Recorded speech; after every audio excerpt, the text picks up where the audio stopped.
बच्चे 3 बच्चे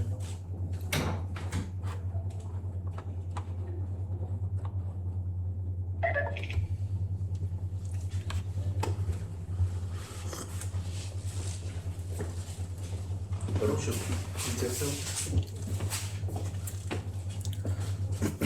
कर लाइव कर उसको यूट्यूब पर।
चला गया live.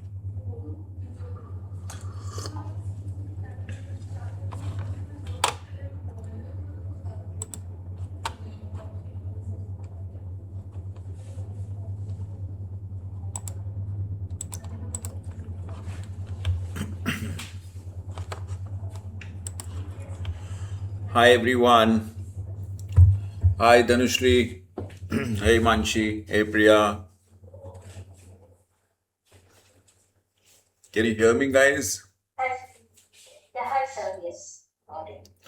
Manshi Puttar, can you hear me? Munshi इस बार ना मुझे रिजल्ट डिफरेंट चाहिए बेटा।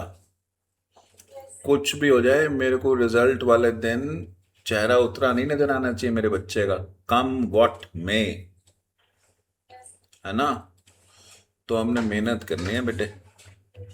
मैंने एक मॉक एग्जाम भेजा था, आप लोगों ने देखा? Priya, Dhanushree, Manshi, Rahul, did you guys have a look on it? Yes, sir, देखा. Today I solve and by tomorrow I'll send. लेकिन करना टाइम्ड कंडीशन में है बेटा। Yes, sir, इसीलिए तो बोला ना, today I do and tomorrow I'll send. ऐसे नहीं करना Dhanushree, that you are doing that at your own whims and fancy in terms of timing. No, you have to put a clock on your head and then do that. What say, Priya? भूलना नहीं है बेटा। Yes, sir. Yeah. Can somebody put a message on the group for the people to join in? I have not seen, many of the folks have not joined in. Priya, can you do that for me? I think only admin can send the message. All right. Can somebody from FinTram team can get that sent, please?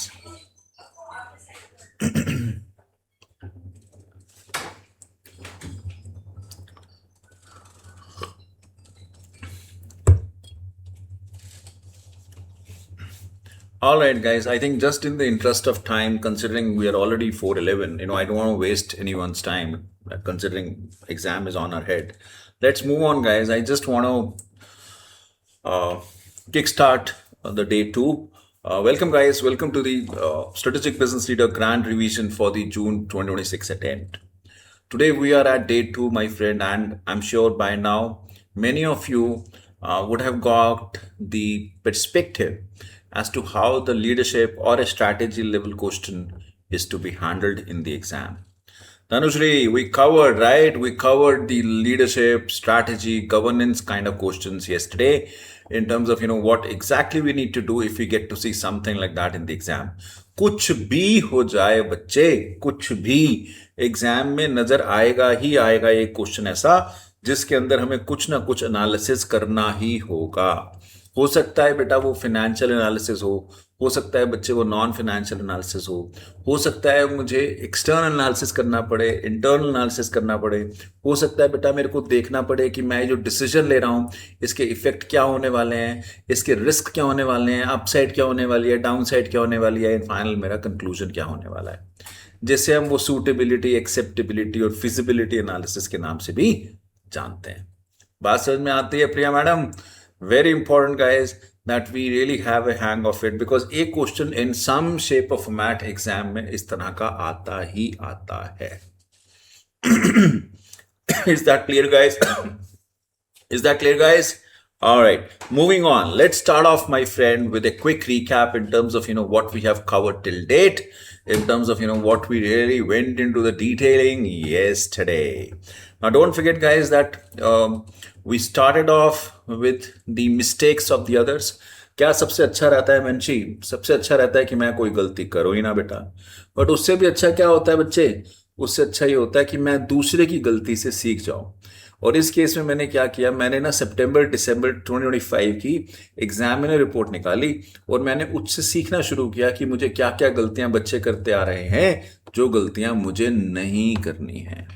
We have gone into the details as to what the examiner report really says from the ACCA perspective, what exactly a student should be thinking about, what exactly you need to be aware of, that ये mistake हमें नहीं करनी है। Primarily अगर मैं बात करूं तो 5-6 ब्रॉड चीजें बताई जाती हैं, बार बार बताई जाती हैं जो हमें नहीं करनी है बच्चे। जैसे हमने कभी भी डुप्लीकेट पॉइंट्स नहीं लिखने हैं, इररिलेवेंट क्वेश्चंस या इररिलेवेंट पॉइंटर्स को नहीं लिखना है, हमने copy paste without any reason नहीं करना है, हमने क्वेश्चन को ढंग से पढ़ना है, एग्जैक्टली वो क्या पूछ रहा है और फिर हमने उसी को आंसर करना है। हमने इंश्योर कर लेना है कि अगर वो 2 पार्ट 3 पार्ट 4 पार्ट पूछ रहा है तो हम सारे आंसर करें, ऐसा नहीं हम कोई पार्ट छोड़ दें। हमने इन चीज़ों को इंश्योर करते चलना है, प्लस फॉर्मेट्स देखने हैं, प्रोफेशनल स्किल्स को नहीं भूलना है, अपनी लैंग्वेज को हमेशा प्रोफेशनल रखना है on the holistic basis.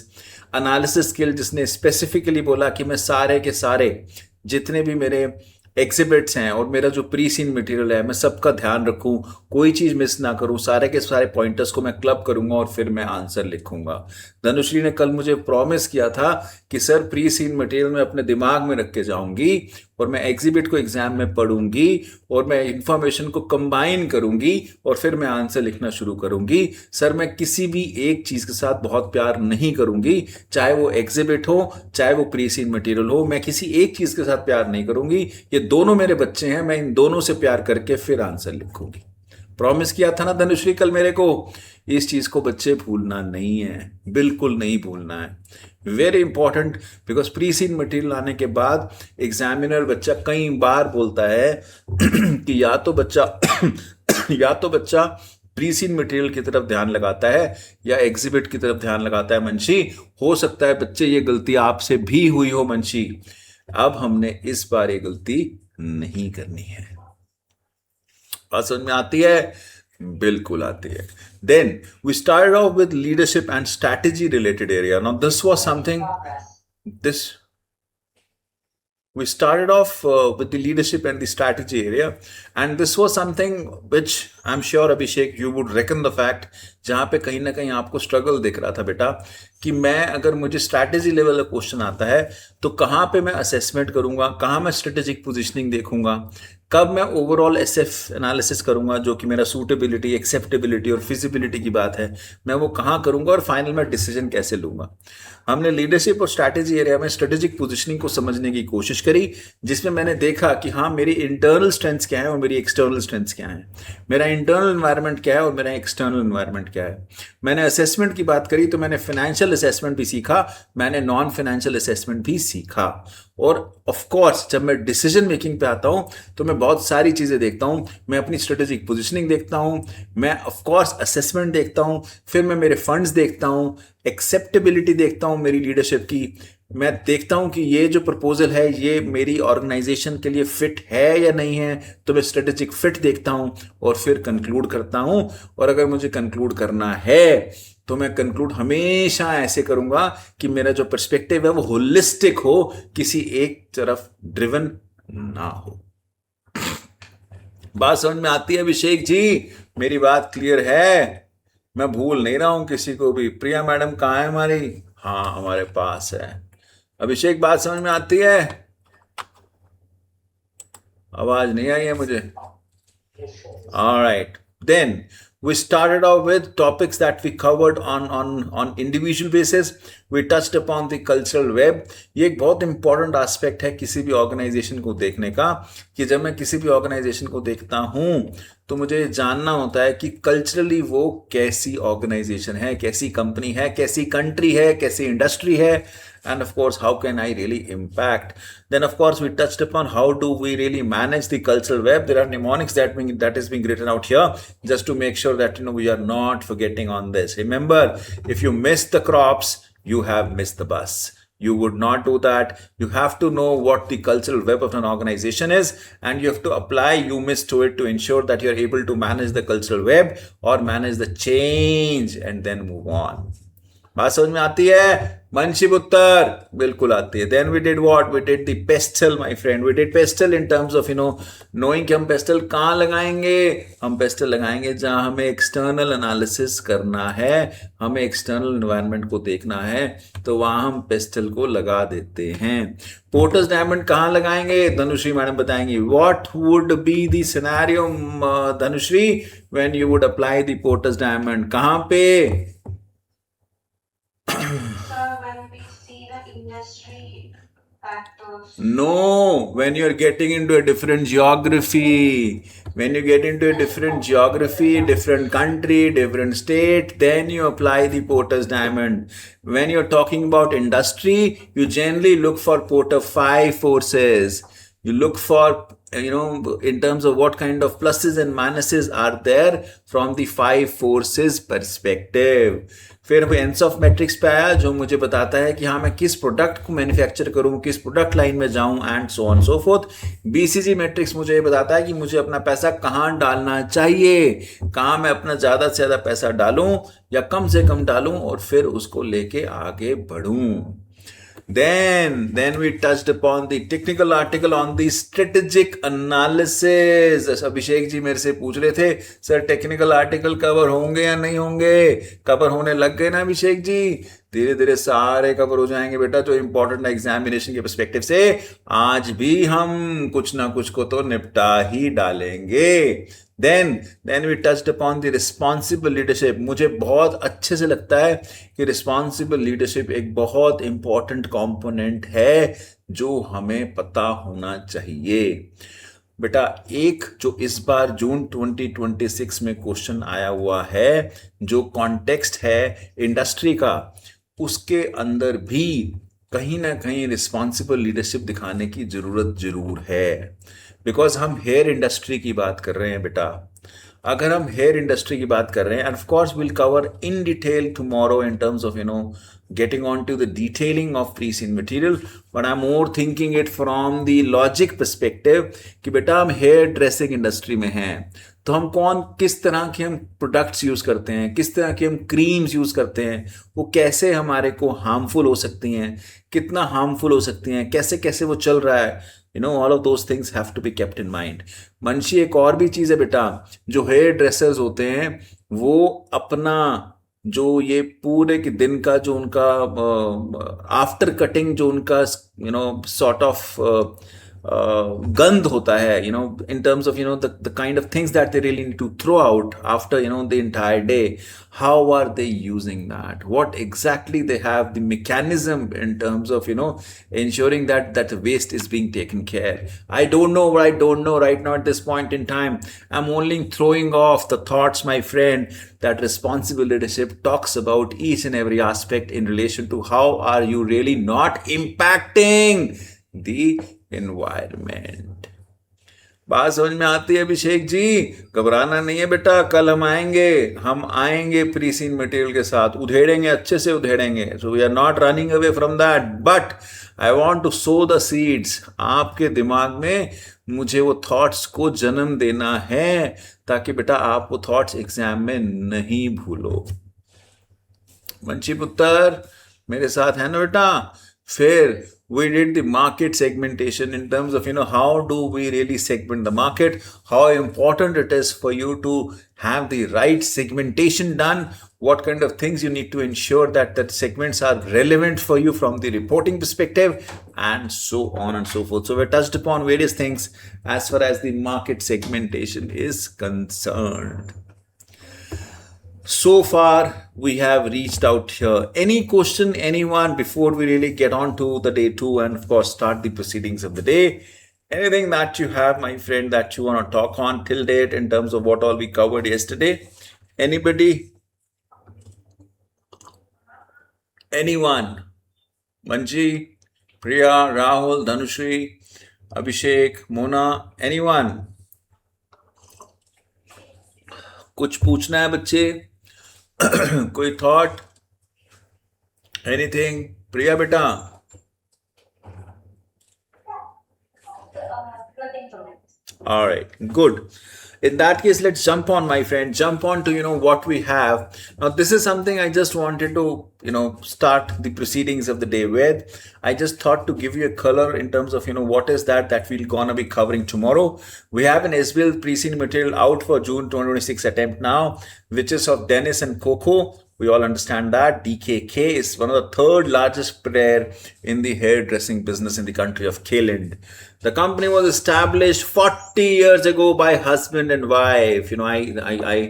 I could correlate to this fact, my friend. FinTram was also being started off with husband and wife. So we both started off FinTram, 6 years back. So far, so good. We are still not third largest player, but God knows, what we would do over a period of time. It provides premium level of service in terms of, what the level of service that the organization really provide. Business has 50 saloons, 390 hairdressers, and of course there were other figures that have been given, but I just wanted to have these things at the back of your mind, my friend. When you are revising the things, you should know that मैं इस business में हूँ, इतना पुराना है, इतनी premium level of service है, इतनी सारी चीजें हैं. हम इसके बारे में डिटेल में बात कल करेंगे, हम जाएंगे ही डिटेल में, but but it is very important, guys, that we are not missing on to it. We know that this is really important, that मैं जब क्वेश्चन भी पढ़ूं तो ये सारी चीजें मेरे दिमाग में इन सम शेप ऑफ फॉर्मेट होनी ही चाहिए. अभिषेक जी मेरे साथ हो? बात समझ में आती है? बिल्कुल आती है. आगे चलें? Yes, sir. Moving on, my friend, to the day 2 in terms of what we really have in store from the day 2 standpoint. Remember, my friend, we are moving on to day 2 now, and we are going to touch upon various topics now from the standpoint of covering them as if, I would say, as if we have not gone through them before. So what we will be doing in this session is that we will be revising some of the aspects from the scratch, just to make sure that we really have the complete grasp of it. Now, when we do that, first thing first that I really want you to know is, and this is something I've really picked up, is it's more like, some of the examiner reports have said certain things, and I really wanted to pick that up and of course bring that up over here, just to make sure that, you get a complete hang of that and a perspective towards it. All right, let's start off with the learnings that we have seen from the mistakes that have been done in past in the various examinations. What I have done is, and of course, the basis of this is the examiner reports, and again, I'm not saying one, the various examiner reports that I've observed that effectively leads me to these many pointers that you really need to know from the examination standpoint. And this is what I really want to talk on today, my friend, that these are the things that you should not be doing when you would appear in the exam in the coming week's time. What is really important and imperative is that whatsoever time you have, 1 week, 2 weeks, before you really sit for exam, you are knowing these mistakes, you are knowing that this is something that is happening with the various students, and I, being a proud FinTrammer, I would not be repeating this and I would not be doing this mistake. Now, we'll start off with the first one, my friend, wherein it says, knowledge is irrelevant unless it is applied to the requirement. I think we have said this nth number of times. I will only tell you that you don't have to quote any model over there in the exam. You only have to apply that to that relevant scenario in the exam. It is very important, imperative, my friend, that you should not miss on that you are applying the relevant knowledge onto the content there in the exam. You just not say that, this is not an exam wherein he'll ask you that, explain this as a concept. He'll give you a situation and you have to apply that concept onto it. If you're not applying that, you're gonna be losing marks. And for that, you always have to step into the shoe of the role that is being given to you, become a part of that industry, that company, and then see what is really happening. Apply the concept that you have in your mind, model that you have in your mind onto that scenario, and then answer that. Very important. Do not miss that. Do not miss on that. All right. Now, coming on to the next one. When you are reading the exhibit, you should always have requirements in your mind. Many times. Now, this is again something to do with the reading habits that you really need to have. Very important, guys, that we do not miss on that. That when we are reading the question, our intention should be that we should read the question in one, as in one time or in once. We are not going to be repeating the question or rereading it and wasting the time. If we would have requirements in our mind while reading the exhibits, and I'm sure you would have seen that when we have practiced the question marathon, we have categorically included, have inculcated this as a practice, because then we always have requirement in our mind and then start reading the question. When we start reading the question and have requirement in our mind, we know that, this exhibit relates to point number 1. This exhibit relates to 2 requirements, requirement number 1, requirement number 2. This exhibit relates to almost, requirement number 1, 2, 3, 4, and so on and so forth. So effectively, if you know the requirement, and then you read the exhibit and have that at the back of your mind, at least you are able to highlight that, from which exhibit you need to gather the information to answer a particular requirement. Very important, guys. Do not miss on that. It is very, very, very important that you have the requirement in your mind while reading the exhibit. And of course, we have practiced that a lot in the marathon. Do not miss on that. Revise those sessions again. Revise those questions again. I'm sure, that would give you an edge. But I really want to highlight this so that you're not missing on to it. All right, then model may not be best structure for your answer. I think it is in way, in some way or the other, it is meaning the same thing, that, you should not just apply the model. You should always think about that, is what is really relevant to the scenario, and then writing that without naming the model. For example, we know that, we have to apply Porter's diamond, but I don't have to quote Porter's diamond.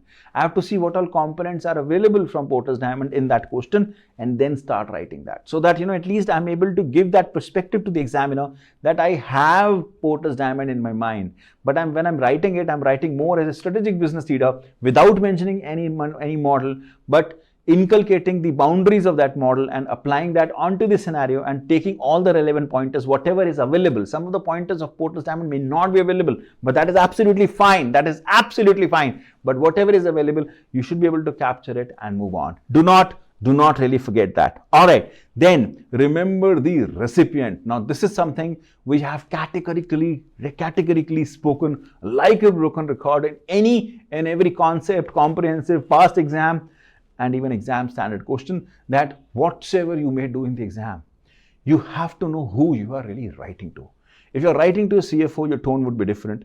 If you're writing in the press, your tone will be different. If you're writing to your junior, your tone will be different. If you're writing to the CEO, to the board, your tone will be different. Understanding your audience is gonna be the key. Understanding your audience is gonna be the key. Understanding your audience is gonna be the key. Sir, you have repeated this 3 times, sir. I can tell you, my friend, I should be repeating this 300 times. 300 times if you want to, if I can make you do good in the exam. This is very important, guys, that you should understand which role is being given to you and who you are really responding. That would really make sure that, what you're writing is really making sense to the guy, because you would ensure that, if I know that, I'm responding to my dad, my tone will be different. If I know that I'm responding to a friend, my tone will be different. It is the same, right? If you know that you're responding to your CFO, your tone will be different. If you know that you're responding to a junior, your tone will be different. No, not that I'm saying that, you'll be rude, but you'll be more candid. If you know who your recipient are, you would know what do they really know, as in what is their current status of information. So if you would not be explaining the business to your CFO, right? Because CFO already understand that. But if you're, writing something, let's say to an external party, then you may have to explain the business to. So those ways, that is what you really need to know, that Understanding your recipient is going to be the key. Once you know them, it becomes a hell lot easier for you to really frame your answer in the right way, and examiner really looks forward to that. All right. Avoid long paragraph. Now, examiner report itself specifically says this. Do not forget that, my friend. This is not an exam wherein, we should write it in one long paragraph. At least 3-4 lines paragraph is good enough. Write it 5 paragraphs, have good headings to it, and next, pointers that is coming up is of heading only. Write good headings to it, and that is gone away. You should not be using long paragraphs. Please, control V, control U. You should not be using long paragraphs in this exam. Head paragraphs, clearly, I think I've already said it, that you should have right headings of your paragraphs. Having a right heading really makes an examiner feel that you're really professional in terms of what you're really saying, what you're really demonstrating. And if you can really demonstrate that to the examiner, then nothing like it, because that is what examiner actually is looking forward to. All right. Say why as well as what. It is more to do with the fact that whatever information you are including, whatsoever information you're including in the answer, you should have a reason that this information is relevant from the standpoint of answering the requirement. It is more to do with the fact that you should not offload the information or have the information in the answer which is not relevant.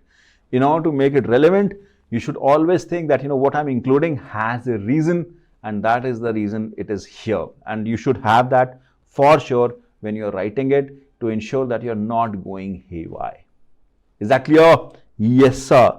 Now, what's different is what's important. This again, I would say, we have really spoken it, many times. In fact, we spoke on this yesterday also, that I always say that, you have to step into the shoe of the person or the role that is being given to you, or the industry that is being provided to you in the question.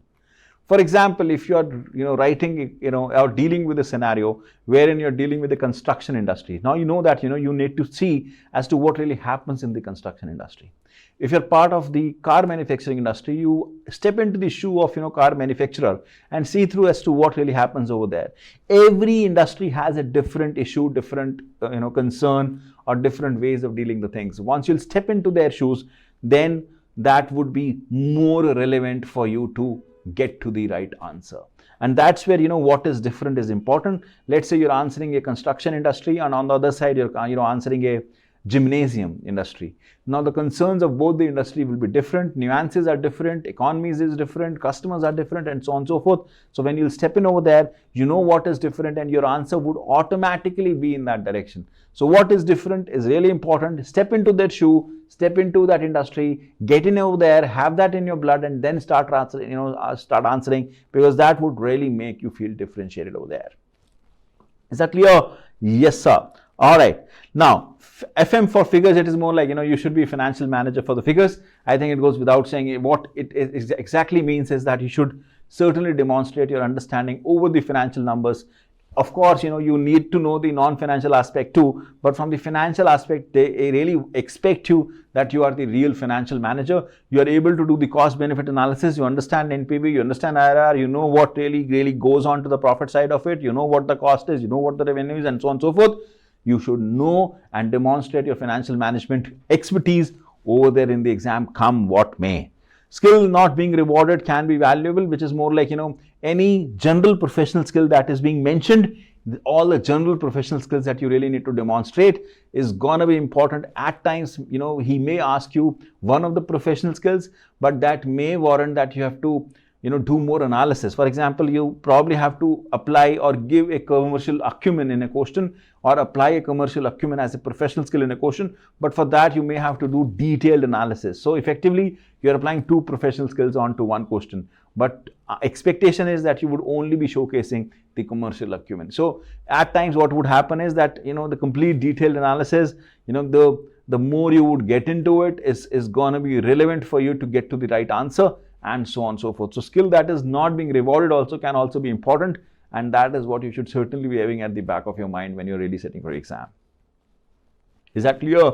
Yes, sir. Now these 10 pointers, my friend, what I have really gathered, all these 10 pointers are somewhat taken up from the ACCA examiner report. And I can tell you, after reading various examiner reports, that most of these pointers are very much relevant for any and every exam. And for you to really do well in the exam, you should not be missing on these points, come what may. Is that clear? Yes, sir. Now coming on to the topics that we really wanted to cover, more from the standpoint of what I really want to cover as an areas in the syllabus. We are going to cover today the organizational management, reporting, internal control and risk related areas. We'll also be covering technology, project and disruption related areas today, just to make sure that we completely have a grasp of it in terms of what really happens in these syllabus areas. Again, we have taken the broad pointers, my friend, not without that we this session can really replicate the entire full course. Do not forget that this is more like a refresher for you to really revise the concept with me, and of course have a complete hang off as to how you can hit exam in the best possible way.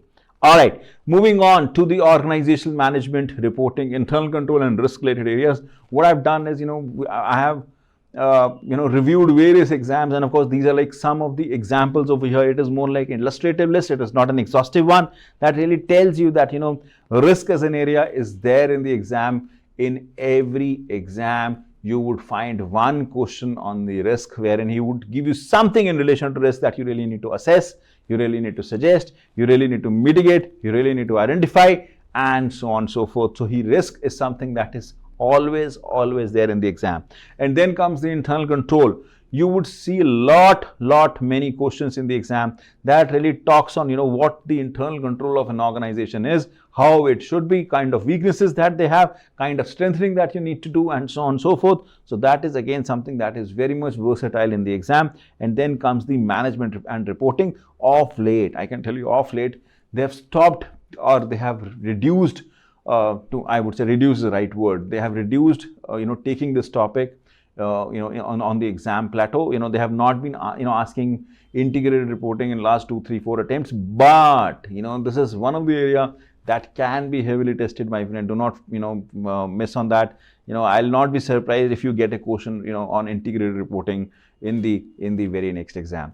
Remember, my friend, some of the current technical articles that deals with sustainability, that deals with responsible leadership, really circles down to the fact that management have to start doing integrated reporting, and hence I'll not be surprised if you would get something on integrated reporting in the upcoming exam too. So do not undermine the importance of this.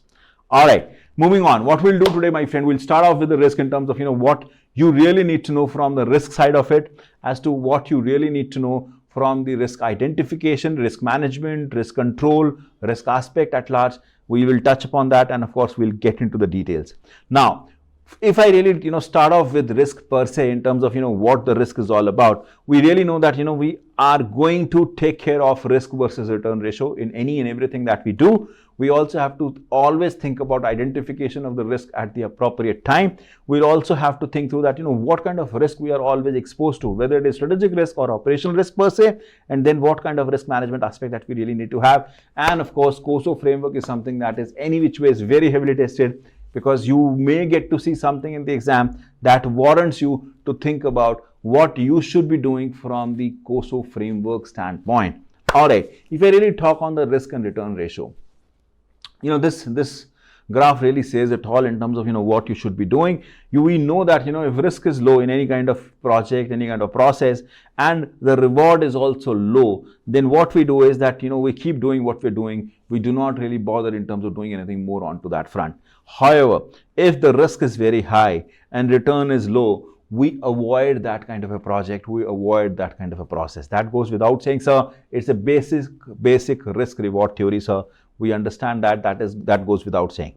Then, if there's a case wherein risk is very low but return is very high, I would just love to go there. That is the ideal situation to be in. I would love to be part of that, and that is what it is gonna be. And then when the risk is high and of course return is also high, think about you getting into a particular geography wherein X amount of people are there and they do not have X, a Y product, and you're there to launch a Y product. The demand is going to be very high. The risk is going to be very high because it's a new company, new country, and so on and so forth. You are going to do that, but that is going to be your strategic decision. You have to examine that very carefully. You may do the Porter's diamond, you may do the pestle analysis, you may do your own self-strategic positioning, and so on and so forth. before making that kind of a decision. Isn't that very basic? Yes, sir. Isn't that what we always do? Yes, sir. All right, moving on. Let's identify the risk now. We know that for the purpose of identification of risk, what we really need to do is we have to think about the strategic risk and the operational risk. And the next slide really talks on as to what the strategic risks are and what the operational risks are. We'll get on to that in a while.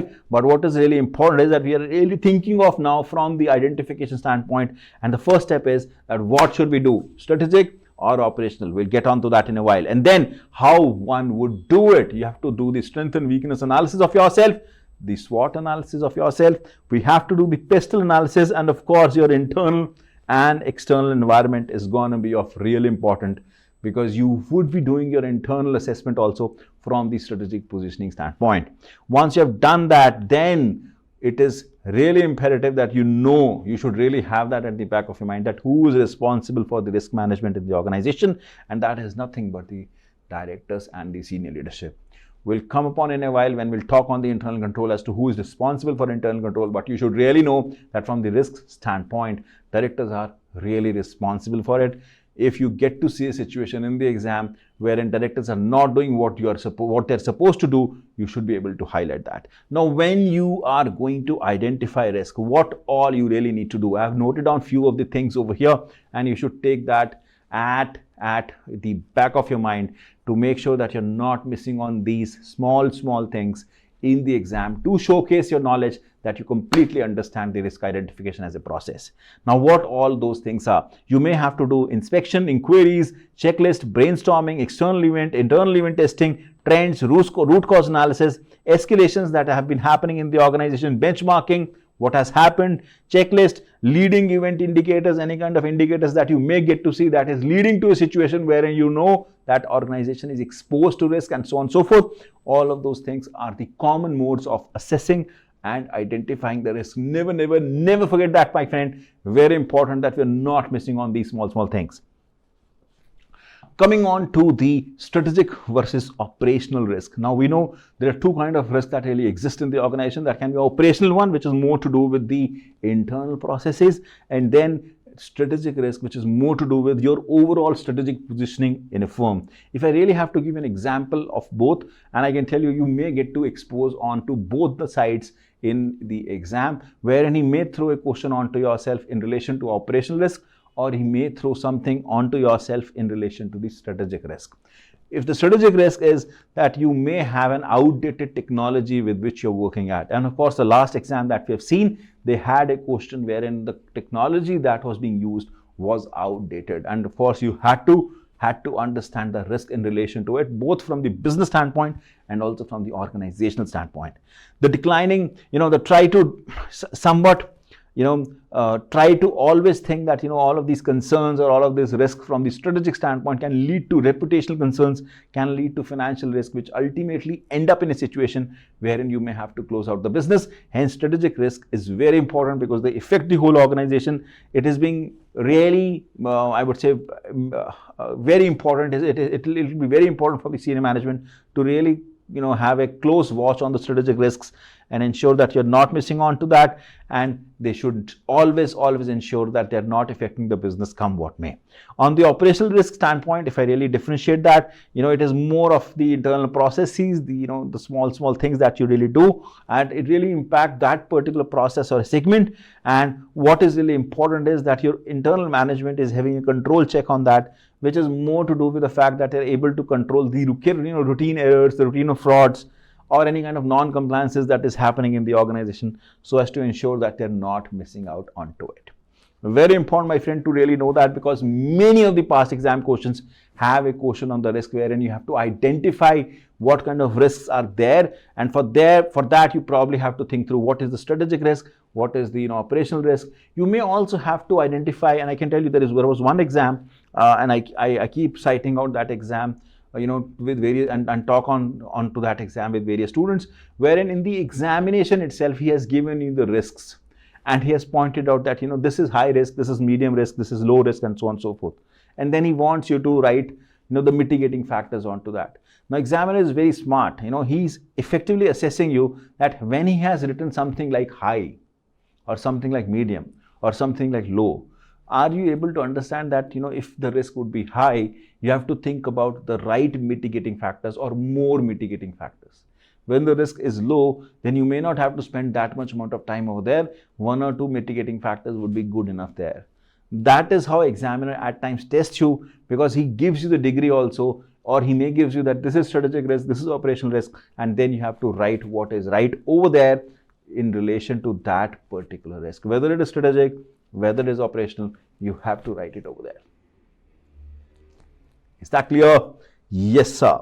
Coming on to the COSO framework. Now, this is more to understand, my friend. I'm really I don't want you to, just cram it up, but COSO framework is important for having a good enterprise risk management system.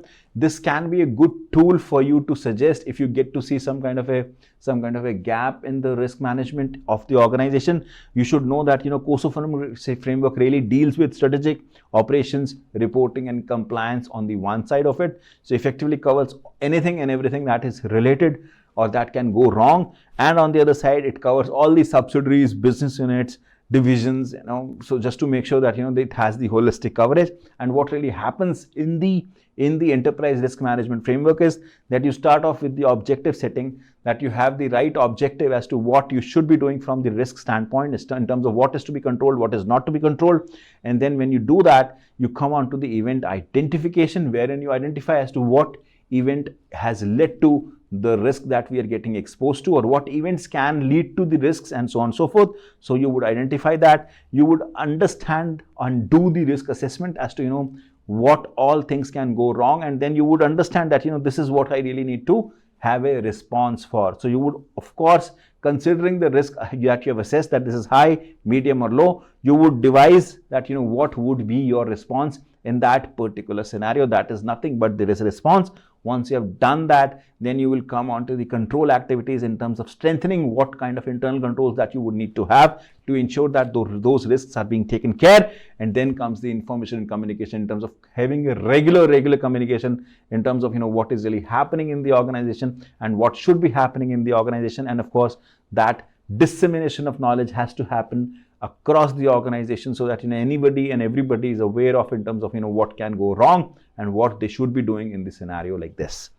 And last but not the least is the continuous monitoring that has to happen in the organization at all the levels to ensure that there is nothing that is being missed out, and anything and everything that is getting missed out is getting reported accurately to the audit committee, to the leadership, to the risk management team, and so on and so forth, so that nothing is being missed out. That's what the COSO framework is all about. That's what enterprise risk management is all about. You may have to give this back to the examiner if you get to see something like this coming your way, wherein you have to suggest the right ERM components. Is that clear? Yes, sir. Now, I do have one more slide on the risk, my friend, that effectively talks on how to answer the risk question. Remember, I told you just at the start of this revision session itself, as in we started off this yesterday, and we started off with this premise that we would be understanding what kind of questions can come on these areas. Again, these are just the illustrative examples, not the exhaustive ones. He may throw something differently also at yourself. But if you get to see a risk question, what should be your methodology or your way of answering it? You should certainly think about identifying the risk, whether it is strategic, operational. You have to think about that. Once you have done that, think about the risk management, piece as to what all risk that you would want to manage and control, not anything and everything that you would want to control. You would understand this is low, medium, high, and then you would decide what kind of risk action you would really need to have. Ensure that there is a right risk reporting and monitoring system available. If not, always suggest that.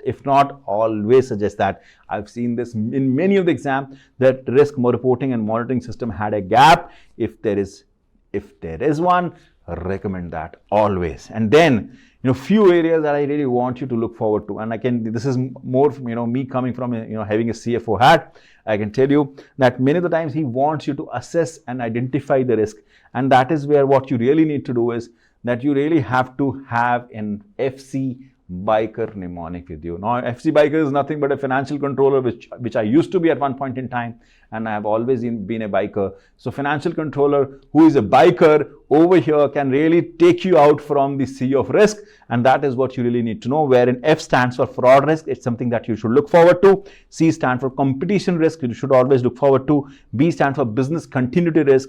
I stands for information security risk. K stands for key person risk. E stands for environmental risk. R stands for reputational risk, and R stands for reporting risk. Not all of these risks would be there in the exam, my friend. But if you know the FC biker, no, at least your mind will tell you that I have to look forward for these risks. And these are enough risks that even if you've taken like 4 or 5 out of this and have cited out that, they're in the exam in terms of that these are the risks that are relevant for the particular scenario. This is what it is, and this is what the mitigating factor is. You're out, my friend. You would get what is needed from the purpose of really doing well in the exam. Very important that we do not miss out on the FC biker concept. Very, very, very important. Is that clear? Yes, sir. Coming on, my friend, to the internal control and audit. Now, this is again something to look forward to, because once you have done the risk, then comes the internal control and audit piece of it, that what you should be doing from the control aspect. Now, if I really talk on the internal control and audit, you really have to know what is the objective of the organization, what all roles and responsibilities have been, and of course, what all are the components of the internal control. If you really talk on the internal control, all of the things that I just mentioned are going to be very, really important things. You should know the objectives, and you should know the risk and, somewhat roles and responsibilities. You should know, somewhere, what kind of components are there in the internal control. We'll check upon that in a while. And of course, we should know who all are the responsible parties. Now, this really shows a lot, my friend, in terms of, who all will be responsible. And you should really have this at the back of your mind, because many of the times, I can tell you, many of the times, examiner really plays around with us on this thing. He would give you a scenario in the exam wherein there is an internal control which may or may not be working fine, and then he'll be asking you that who would be responsible for what. And that is where you really need to be sure that board is responsible for maintaining a sound internal control. Board is responsible for maintaining a sound internal control. Board is responsible for maintaining a sound internal control. So 3 times you have said, because I am telling you, my friend, this is something that is very heavily tested. Board is responsible for maintaining a sound internal control. Do not forget that. It is the board's responsibility. Get that, sir? Then, directors should implement a sound system of internal control, which should be reviewed and on a regular basis. Board is responsible, directors implement. Board is responsible, directors implement. Do not forget that. He tries to praise you around in the exam. We are FinTrammers, sir. We are not going to be letting you do this. All right. Moving on, the kind of control components that you have, the components of the internal control. You have the control environment, my friend. And again, this is more to do with the fact that, what kind of activities are being done in an organization. Control environment is more like a tone from the top. What kind of ethics and the values that organization really has is really imperative and important for you to really know. And most of the control environment things would be there in the introduction itself. In fact, the pre-scene material would also have a lot, my friend, that really tells you in terms of, what kind of control environment an organization has. Maybe, may not be, if it is not there in the pre-scene material, then the background information that you would see in the exam certainly will cite out that, what is the philosophy of the management at large. Then comes the risk assessment in terms of, what kind of risks, an organization has identified, and what is the how they have been considered, what kind of things they have really been doing from the fraud standpoint, error standpoint, what kind of control activities they have, again is a part of internal control components, in terms of having a maker and a checker, or having the right controls being in place from the authorization standpoint, from the responsibility standpoint is going to be the key. What kind of information communication channel they have, how strengthened they are from the perspective of sharing the information right from the scratch to the top. Again, what kind of monitoring activities, what kind of monitoring they have on the ongoing basis, so that, things are not going wrong. Components of internal controls are very important if you're really suggesting something to happen at the client end or at the company's end to ensure that they have a good internal control. You should know this by heart, my friend, because this may come your way wherein you have to suggest something from the controlling standpoint. Is that clear? Yes, sir. Coming on to, my friend, the kind of questions that I've seen coming on the internal control. If you get to see an internal control in the issue in an exam, always think of what is the exact weakness in the internal control. Now, when you do that, you should always think of the industry you're part of. And many times, a change of industry can really change the risk that you may have, or the change of internal controls that you really need to have. For example, if I'm thinking about an airline industry, the risks will be different and controls would be different. If I'm thinking of an FMCG store, then the risk would be different, controls would be different. If I'm thinking of, let's say, a cloud computing company, the risk would be different, the controls would be different. If I'm talking about, let's say, a fitness gym, the risk would be different and controls would be different.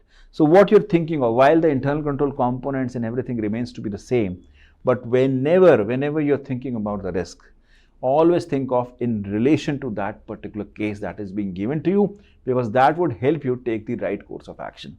And that would help you knowing the exact weakness, because weakness in one may not be a weakness in the other. For example, just taking an example, the store having that theft systems wherein you cannot take anything out, and if you take anything out, there would be an alarm that will be raised. That can be good internal control, but that cannot be a good internal control for an airline industry, because in airline industry there is nothing to be picked up, at least from the plane standpoint.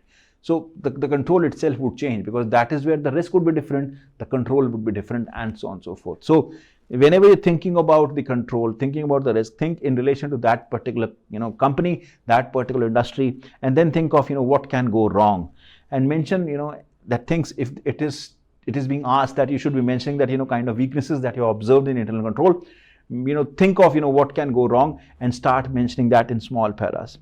Think about repercussions and consequences, in terms of how large it can be, and think about that and then answer that. Think about who would that impact to, so there will be an impact on client, there will be an impact on government, there will be an impact of shareholders, there will be an impact of people at large, and so on and so forth.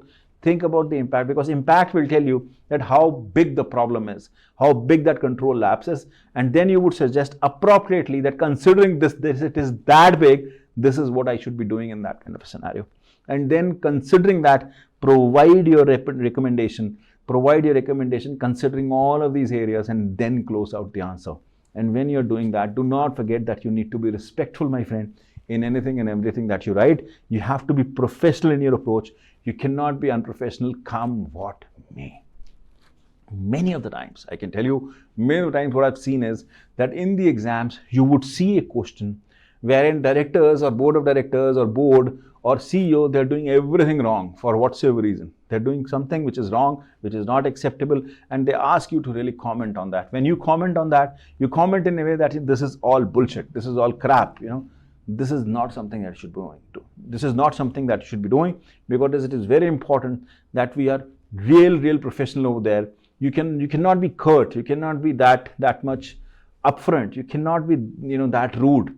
You have to tell anything and everything very professionally, not missing out on the general professionalism skill. Do not forget that. You can always be critical without criticizing.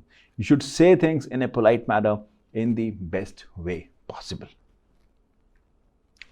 Is that clear? Yes, sir. Moving on to the third very important component of what we really wanted to do today, which is organizational management and reporting. Remember, my friend, he would certainly give you something, he may give you something on the organizational management issue, wherein the director's composition, the committee's composition may not be right, and that is where you really need to know the non-executive directors, the importance of them, the Mendelow's framework in terms of understanding your stakeholders, the integrated reporting, and the 6 types of capital that are really part of that integrated reporting. The more you would understand that, the better it is for you. Coming on, guys, we'll start off with the non-executive directors. Do not forget, they are the independent directors. Do not forget that. I keep saying that, like a broken record. Independent directors are going to be must for any and every organization. Do not really forget on that. It is very imperative and very important. All right.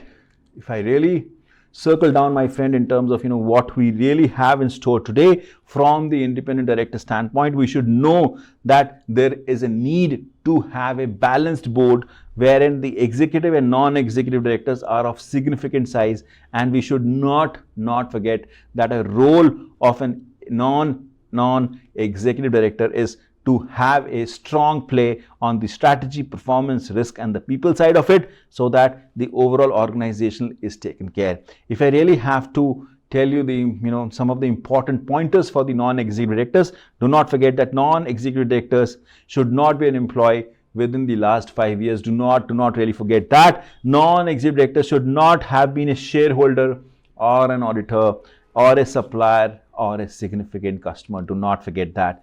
They should not have a family member in a senior position at the company. Do not miss on to it. Any NED who has been on the board for more than 9 years assumed to be no longer independent. That is again something that should be having at the back of your mind. NED is only remunerated with a fee for the director's duty. No profit share or no share options is being given to him. They cannot have the cross directorship wherein an executive director of one company operate as a non-executive directors in the other company, and vice versa. Identical reciprocal arrangement is also happening. It is not possible. You cannot do that. Hence, directors are non-executives in each other companies.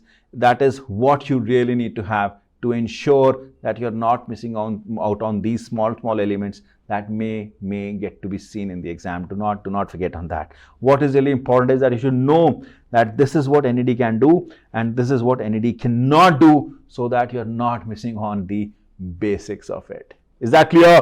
Yes, sir. Coming on to the stakeholder side of it, many times when it comes to the committees, comes to the directors, one of the important element that really circles down or really boils down is that they really want you to understand that who your stakeholders are, or do you know that your stakeholders are these many, and if there are these many, what kind of approach that you should be having towards managing them. Remember when we have done Menlo framework in the class, we have done that with the help of various examples citing out what you should do in a particular scenario. If I really want to quickly revise that, on the one scale we have the interest, as in the interest being high or low, and then the power being high or low of your stakeholder. If the interest is low and power is also low, you should monitor or live with them on the ongoing basis. You should not be investing as an organization onto them as much as that you would need to do onto the others. But if the interest of a stakeholder is very high in you, but power in terms of really changing anything for you, or really troubling you, or really bothering you is not that high, then you should ensure that you're keeping them informed in whatsoever manner possible. But if the interest is also very high and interest is not that high in terms of they having interest in you, but the power is very high, then you should always keep them satisfied. And on the other side, if interest is also very high and power is also very high, you should manage them very closely. While I'm telling you this more from the standpoint of a model, but many times in the exam they will not give you a model onto this. What they will give you is that they will effectively tell you that these are your stakeholders. Now this is again part of responsible leadership also, that you should be understanding your stakeholders at large, and then ensuring that all of their interests are being taken care, including the environment, including the the social cause issues that you're being observing as a leader of an organization. Now if you know that who all are your direct and indirect stakeholders, you can really take the right step in the right direction for them to ensure that they're not being missed out come what may. And that is what the expectation is. Menlo framework really tells you that you should be having a differential approach basis your stakeholders, direct or indirect, considering who can do what, both from the interest and power standpoint. Let's say government who has a very high power, and of course may or may not be having that much of an interest in you, you always have to keep them satisfied or have to manage them very closely, as the case may be. Imperative, my friend, that we are not missing on these important pointers. Is that clear? Yes, sir. Coming on to the integrated reporting. Now, you should not be forgetting, my friend, that all of this that we're talking on responsible leadership side of it, or from the side of ensuring that anything and everything that we do is duly taken care from the standpoint of, that we are not harming the environment and so on and so forth. The organizations are now supposed to do integrated reporting in terms of, they are not only reporting the profit of an organization, but they are doing more detailed reporting covering the 6 important capitals that they really deal with. One is the financial capital, which they always report in terms of, how well they have done in terms of the resources that have been provided to them. They should also be talking on, the manufactured capital, which is man-made material good or fixed asset, which contribute to the production process rather than being the output itself. Examples are building, equipment and infrastructure. They should also be talking on, kind of manufactured capital that they're deployed and the kind of things that they're doing in relation to it. Intellectual capital is something which is very unique to any and every organization. The organization should now also report on things that they're doing for the intellectual capital. The key element of any organization is to ensure or have the future earning potential with a close link between investment in R&D, innovation, human resource, and the external relationship, as these can determine the organizational competitive advantage, and that is the reason organizations now have to report on the intellectual capital also. Human capital consists of knowledge, skills and experiences, and companies, employees and managers as they're relevant for doing and of course improving and having the operational excellence on the ongoing basis. You also have to report on your human capital now. And then social and relationship capital, again very important, my friend. The more we're getting into the human side of it, social and relationships are going to be playing a key role. Having a good relationship within the organization and a kind of relationships that you would have with your internal and external stakeholders is something that you now have to report on. God knows how do these guys would report onto this. I'm again, while I've seen various reportings happening onto it, the measurement factors or the control factors or the way they would be doing all of this is something, which will be evolving and of course improving over a period of time. Of course, some best practices will get into, but you should certainly know that this is the heading, this is the direction wherein we are getting now, wherein we're talking on in terms of not only the financial capital but also the other capital pieces. The natural capital is again one wherein you have to comment on the stock of natural resources or environmental asset that which provide a flow of useful goods or services now, and how are you impacting from the futuristic standpoint, and how would that be in the future per se.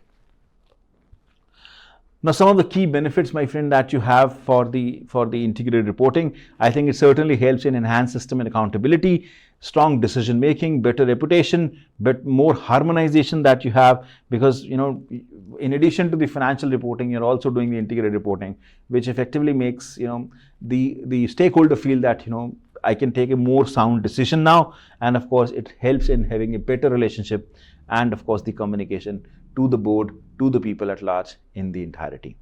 Many times he may throw something at you on the integrated reporting, but if you are lucky and you get to see something, my friend, you may have to think about these 6 social capital or 6 capitals that we just mentioned, and the benefit of integrated reporting come what may. I do want to highlight, my friend, one of the important aspect that I have seen in the exam, especially in the board or the director area, wherein I've seen that many times there is an issue that is there in the board, and you would get to see that when you read the background and of course some of the exhibits or some of the comments that you would see in the exam, that there is a situation wherein there are issues with the board, and whether the board is not having the right NEDs or the overall structure of the board is not right. You should always think this way, the way it is being managed. Think of that, what is the hiring process of the board, what all have been the legacy issues in the board, any kind of meeting issues that you have observed, do you have a quorum or not, do you have people participating in the in the meeting or not, do you have decision related issues or not in the board, wherein some of the decisions are only taken by 1 or 2 people. Do we have a domination there? Think about that. Always look for non-executive directors in terms of what do they say, and do you have a right NED mix? Do you have right NEDs? Do they have right background? Check for the information flow to the board, that right, there should be right information and communication channel. Think about that the composition of committees who are heading this is right, and it is not biased. Think about the responsibilities of committee and how they're managing it. If you see gap in this, then you should be able to highlight that and mention that. I'm only giving you some key pointers, my friend, in terms of what I have observed over past so many years in terms of the questions that I've seen, that these are the areas, if you would have at at the back of your mind, answering the question would have been a hell lot easier for you. Is that clear? Yes, sir. Moving on, my friend, I am stepping on to one of the technical articles now. You are going to cover another technical article today with me, which is on the cyber security. Now, do not forget, my friend, that we are living in an age wherein most of our work or most of our issues are being managed by the systems, by the technology. And that is one of the reasons, my friend, the cyber security or the issues in relation to cyber security is reaching to the peak now. And you being the strategic business leader of an organization, the need of the hour is that you're not forgetting on the issues that may be observed in case you are into the business.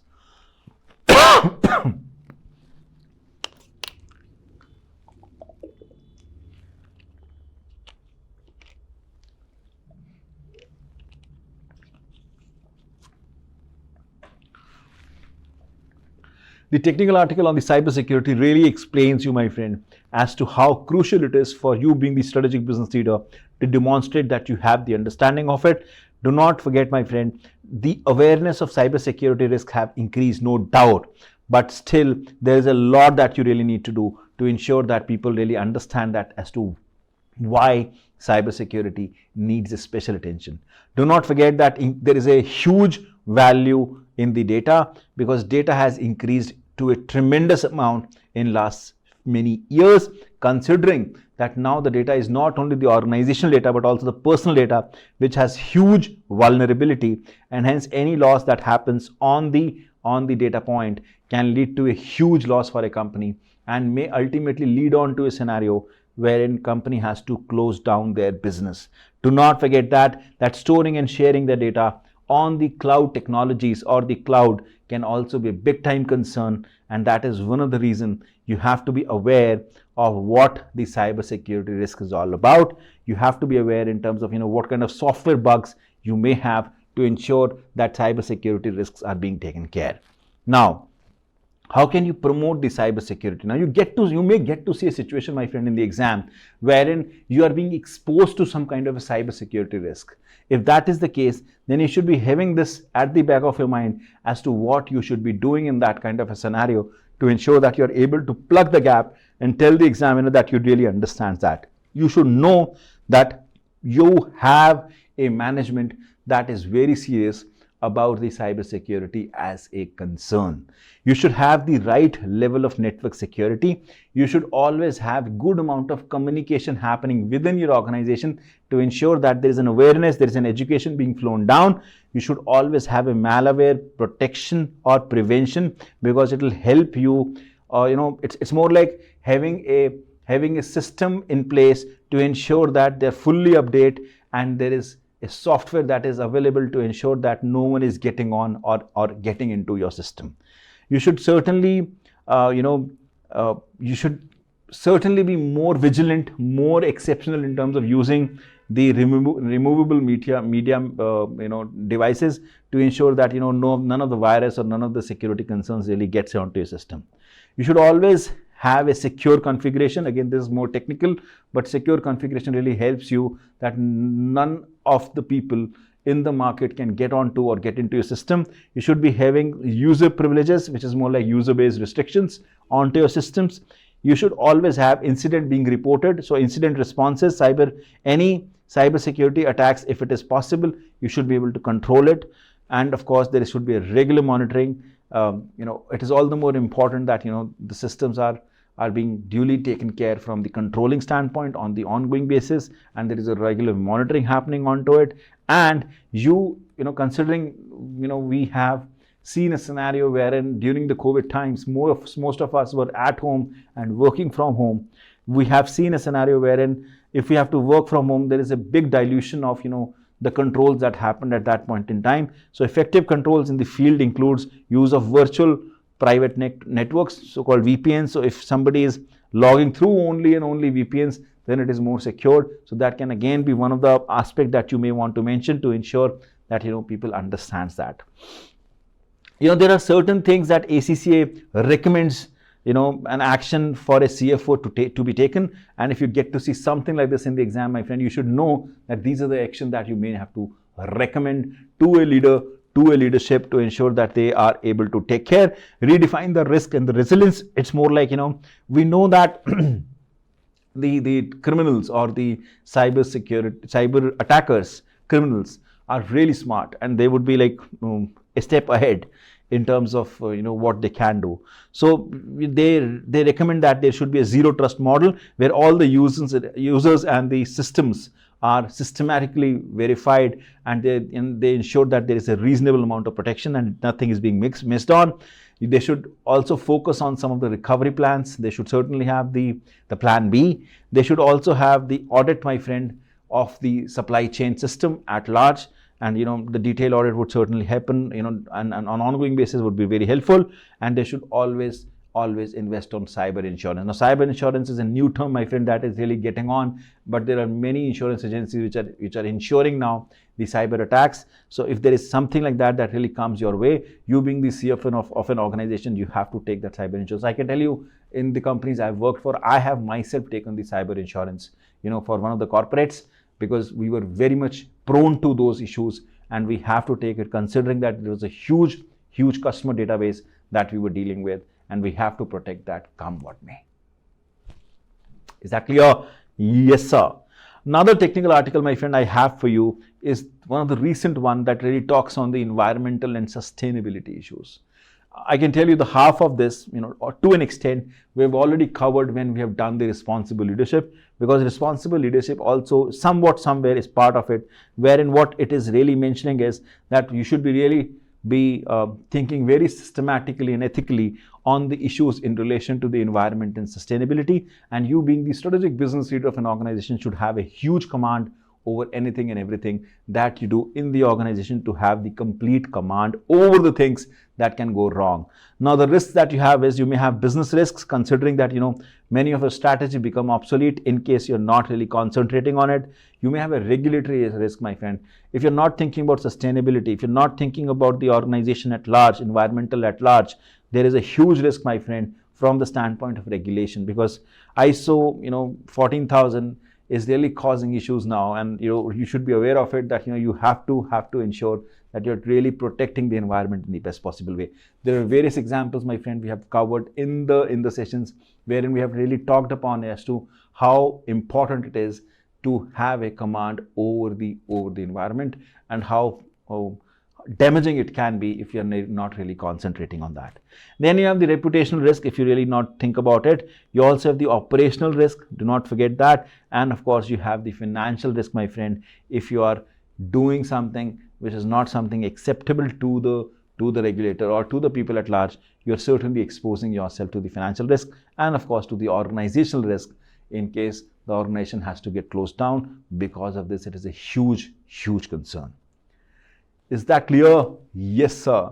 Now, do not forget, my friend, that the importance of these risks or the importance of these areas are so much that you effectively get into a situation that if you're not concentrating on the environmental areas or on the sustainability areas, now is a time wherein many of the organizations have to either pay huge amount of penalties. And we've discussed with at length in our classes that British Petroleum or the other organizations who have not done well in terms of protecting their things, or protecting their I would say deliveries, they are landing up in a situation wherein they're paying huge amount of money to people, to the organization, to the regulators, and so on and so forth. Hence, it is all the more imperative, my friend, that people are understanding that what is really needed is that there is a important element, that is environment and sustainability, that is to be considered in anything and everything that they do. Is that clear? Yes, sir. Some of the tips, my friend, that I have more from the component standpoint as to if you get to see a question in the exam that really circles down to the fact that you are seeing an environmental issue or you're seeing a sustainability issue, then what should you be doing in that kind of scenario? Do not forget, my friend, that one should be reading the question requirement first in this kind of a scenario as to what the question really says. You should spend on time in terms of understanding what kind of sustainability issue that may have. For example, if it is a petroleum industry, and you have the oil rigs flowing, under the sea, you have a sustainability issue from the standpoint that if that oil is getting leaked, it will be not only be, impacting the entire fishes and the underwater, animals or reptiles or, the living creatures, it'll certainly be, a huge risk to them, but it is also a huge risk to the people who will be using that water, and of course all the human beings who are somewhere getting impacted by that directly or indirectly. So it is important, my friend, that all of those direct or the indirect stakeholders are being seen from the sustainability issue standpoint, because if something like this happens, it certainly creates a big kind of a question mark onto myself for being existent as a business. Mention the issue, and of course, what is the way out. If you get to see a situation wherein you can cite out that this is the way out, do mention that. It is important, and just go beyond the financial profits. As I said, financial profit should not be the end. You should certainly go beyond that and structure it, my friend. Structure it in a way that you can think of it somewhat conclusion or a recommendation. Be very, very responsible and sustainable, because examiner really likes it. I would now say, what I've seen over a period of time is that in case you can mention something on sustainability and environment any which ways in the exam, to really cite out, even if it is not a part of question, but you are able to demonstrate to the examiner, and of course you have to find out the right place to really write it. But if you are able to write that this is imperative and this is important, guys, that organization at large should be thinking about environment or thinking about sustainability, examiner which will anyway like it. So even if a general comment like that can be very important, because nowadays examiner really gets very serious whenever anything in relation to environment or sustainability gets into the picture. Is that clear? Yes, sir. Moving on, guys, I have another technical article which is blockchain, and I'm just quickly trying to give you a perspective around all of this, just to make sure that if you get to see something in the exam, you have a complete hang of it and you're not missing out on that. There is a blockchain technical article that is being given, which is more to do with the fact that there are some latest issues that are there in the corporate world, and some of the data systems or the systems are hacked or not visible during causing the reputational issues, and of course blockchain is now a recommended solution for them.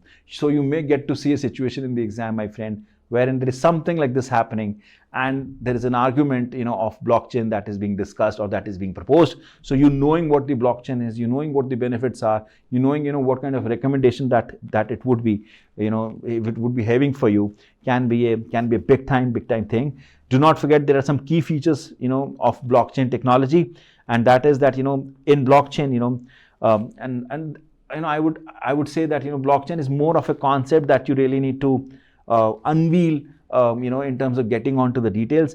But one thing that I can tell you from the blockchain standpoint is that in a blockchain, none of the one person in the system can really change anything and everything. Because there is a dependency on various people, various system hurdles are there to ensure that data sanity is being protected, and that is one of the reasons that the entire database will never go for a toss, because every data is a different block and they are being arranged in a way that one block cannot be changed without the other, and so on and so forth. There is a single source ledger that is available in a blockchain. There is a consensus that is needed for a transaction to be valid, and all the participants really agree onto that. Many of the property documents, I can tell you, are moving onto the blockchain technology now, in addition to the insurance documents. The origin, which is more of all the participants know what where any asset or transaction has got originated from. There is an integrity element of it. There cannot be any participant who can meddle with the transaction or play around with the transaction without having the right consensus being available. And that is one of the reasons why blockchain has become very incredible in terms of security. And that is as I said, since you always have many people deciding and having consensus on and you cannot do things on your own way. It is really making it very much secured. And this is one of the reasons you may want to mention in the exam, that one of the big time reason why blockchain is to be implemented is that they are very much secured from the standpoint of protecting the database as such.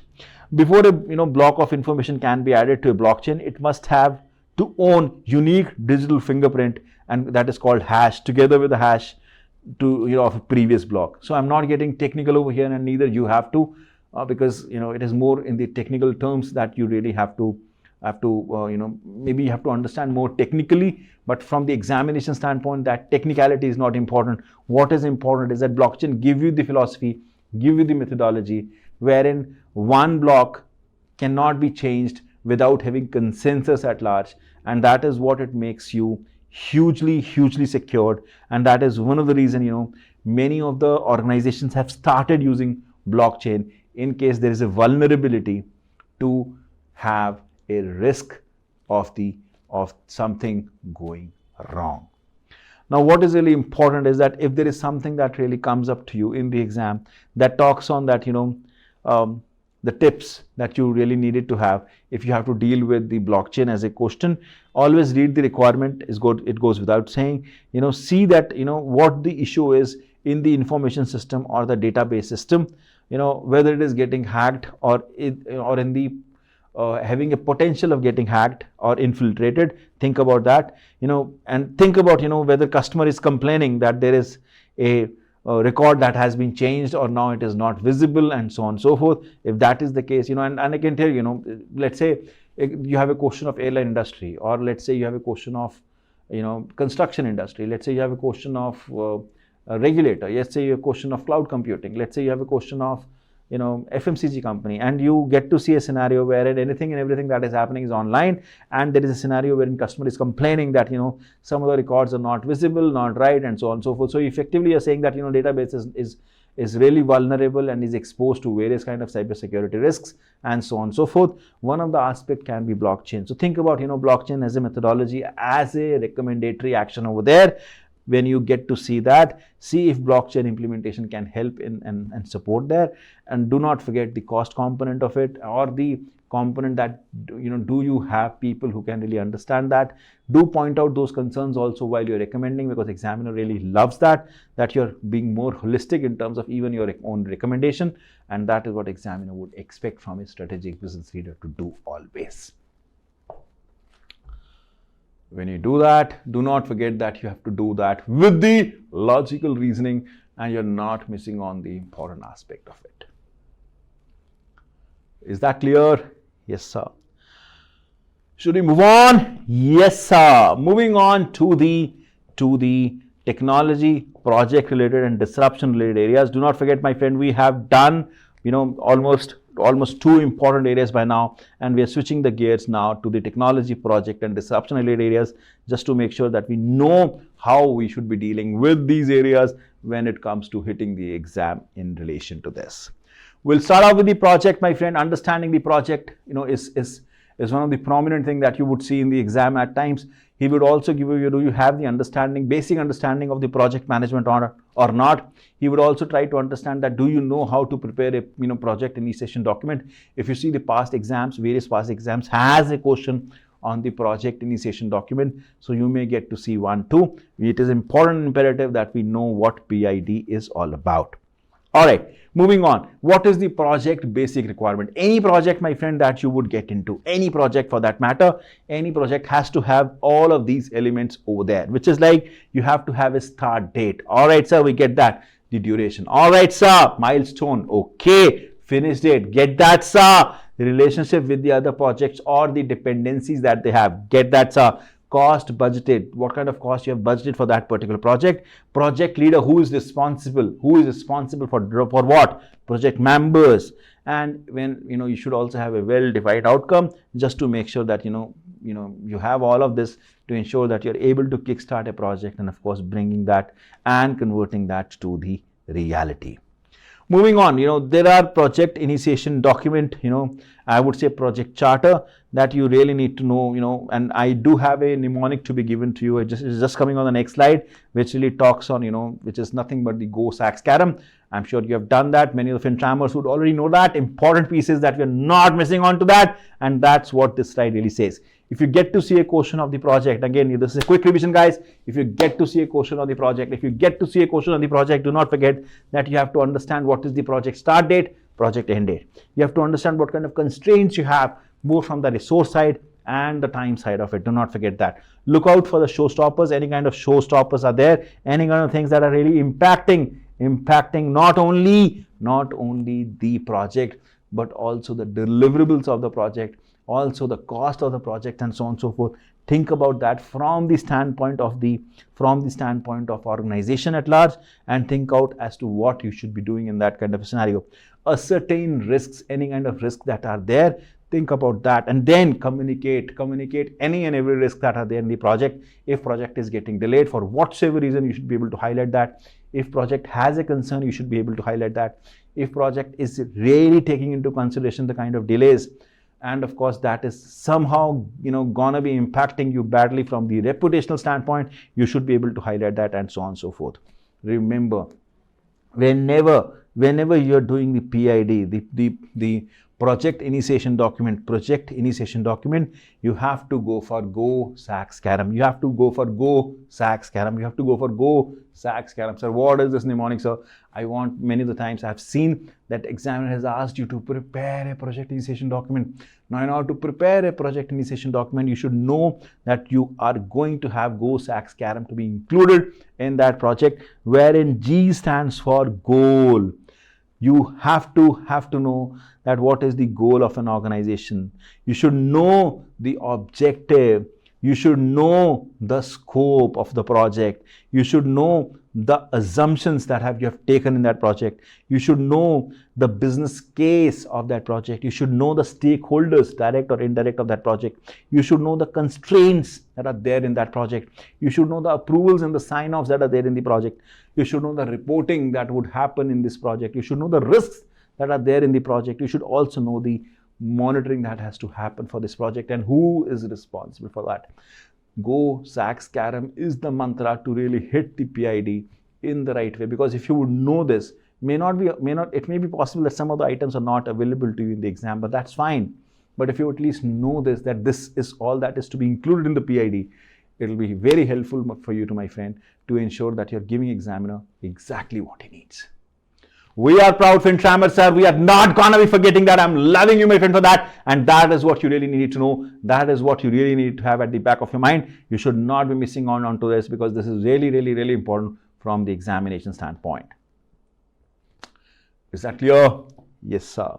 Should we go ahead? Yes, sir. All right. Moving on, my friend, we have disruptive technologies coming in. We cannot survive in any and every organization, or I would say in the current scenario, till the time we are able to strive and thrive with the turbulence that is happening on account of disruptive technologies. And that is what we are going to deal with. That is what we are dealing with on the day-to-day basis. Very imperative and important, my friend, that you're not missing on to things like e-businesses, evolution, benefits, barriers, e-marketing, 6 I's, and so on and so forth. We all know this. If I really have to quickly revise this, there are various e-businesses: B2B, B2C, C2B, and C2C. Some of the examples we have already cited out over here. You really have to know that and do not miss on to it, because there are various e-businesses, junctions or functions that you really have to deal with, and some of them are being categorized over here. If I really have to tell you the e-business evolution, most of us would understand that any e-business can be only and only evaluated, if we have a right web presence. That is the basic premise for having a good business. You should certainly have a right internet or internet for yourself. You should be having any kind of a buying and selling happening. It's more like any kind of e-commerce thing that is happening. And you should certainly have somewhere the management, the processes, the overall business applications to really manage the transactions and having the right monitoring being done. And last but not the least is that your management needs to be somewhere ensuring that they're transforming the business at large, and they're transforming the current businesses and embedding the e-businesses into it, just to make sure that they get the full benefit out. What is really important, that any e-businesses, if you really get into, and e-business is not going to be a rocket science in the exam, my friend, but because they may throw you under the bus, by giving you various e-businesses example, various e-businesses issues.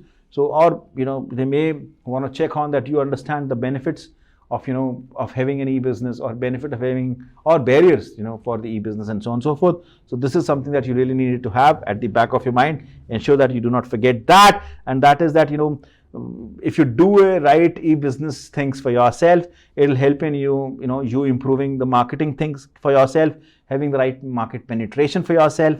It'll also help in terms of reducing the cost, because since you'll be more e-business now, or doing e-business now, the various costs, the overheads would reduce. You may have increased revenue because you have reached, you would have better outreach, you would have better information and controls, considering you have better systems in place, increased visibility, not only like within your own region or country, maybe abroad, and of course enhanced customer service, considering that you'll be able to fulfill the need sitting out right here.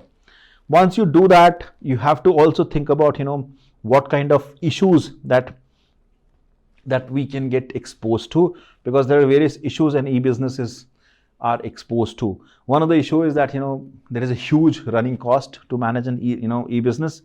Technophobia is again one of the important aspects, and this is something that you should mention in the exam if they really throws a concern at you, that how you would manage a new technology or a new e-business, because many of the folks are still not techno savvy.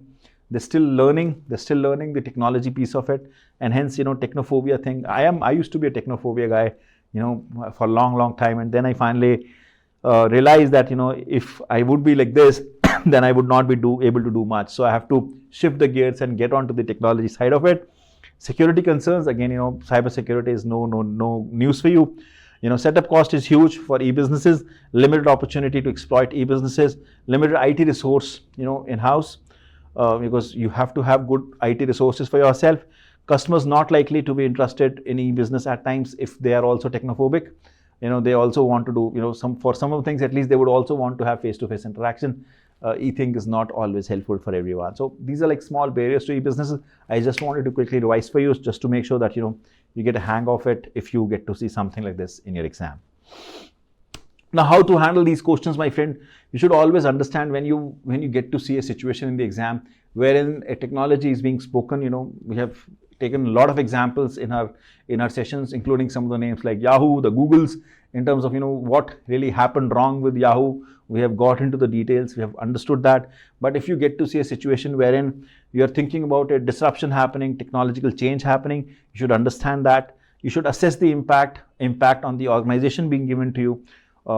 If it is let's say, just taking an example, if it is an organization that deals with, let's say, the construction, then you should think that if this is a change that is happening in the technology, how is that impacting the construction industry? If it is a car manufacturing unit, how is that impacting car manufacturing? If it is an airline industry, how the disruption is happening or impacting that airline industry, and so on and so forth. You should think about that. Look out for the challenges that they may pose onto their present and future perspective, their existence.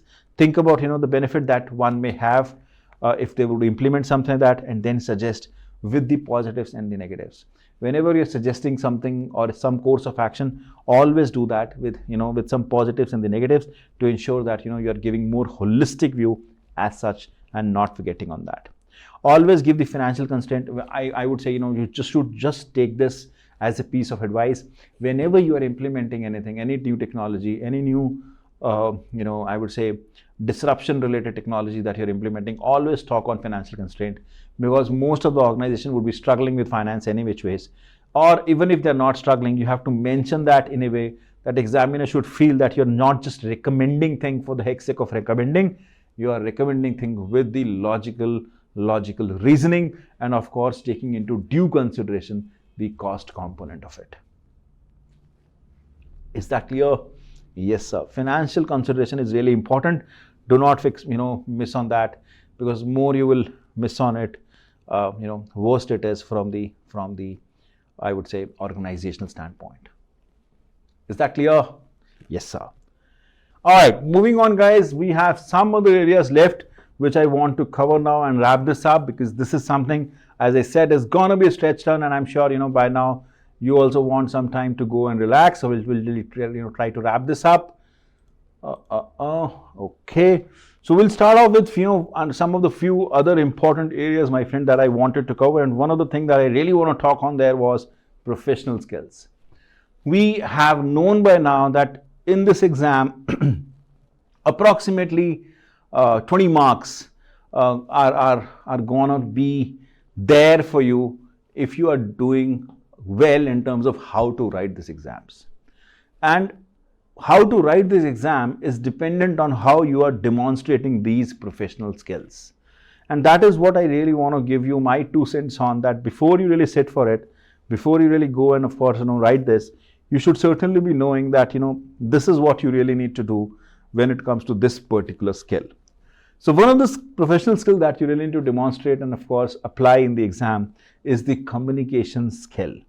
So whenever you get and do not forget that, and I'm sure, many of the FinTrammers would know it because we have practiced a lot in the revision bootcamp when it comes to, seeing a question, because professional skill always to be read in reference to, because in the exam, he would always give you apply commercial acumen with respect to, or for, or apply professional skepticism on. So that he'll give you something to be done in relation to that professional skill, and that is something you should not be forgetting. That is something you should certainly be having at the back of your mind and you're not missing on to it. When it comes to the communication skills, what is really important for you to be managing over there is that you should certainly know what kind of format is to be used in the exam. You should certainly know that, whether it is a press release, whether it is an email, whether it is a letter, whether it is a memo, all of those formats are very well given to you. You should certainly revise that before you really sit for exam. Do not forget that, following that format is going to be the key. But while you do that, what is really important is that you should understand your audience. Remember the RAFT-P rule. The RAFT-P rule is the super important rule that, understanding your role, understanding your audience, understanding the relevant professional skills, understanding the exact task, and so on and so forth. So once you know that, this is what you really need to do in the exam, the best you are placed to handle that. When it comes to the professional skill in reference to, you should know who your audience is. You should understand what they already know. You should understand what they now need, and then start, answering. Be intelligent there. Understand the format that they have asked. Do not forget that importance of format is a super important thing. Be smart there. Be very logical and have the right flow. I always say that, write the most important things first. Very important that you prioritize on what you write. Most important things first, then the next, and then the least. Do not forget that. You have to follow the approach. Be concise and very objective and answer the exact need of the question. Many times they have 2 or 3 requirements. Answer all. Do not miss on one. Very important, guys, that you not miss on it. Coming on to professional skepticism as a professional skill. When you get a question that you have to apply a professional skepticism with reference to something, do not forget that you have to consume the information and have the questioning mindset onto yourself. You should know all the exhibit, you have read the question. Now you should have the questioning mindset that, if it is being said, why it is being said, and is it being enough? Relate to the other information in the other exhibit. Probing is always good to verify. Think about that, are you able to correlate? Does the leadership is right or doing right in terms of what they're doing, or there is something that is being missed?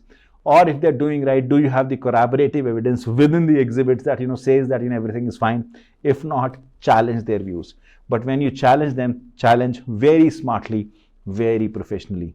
Question, my friend, to obtain the evidence. Many of the times when we say challenge the views means professional skepticism, we become rude over there.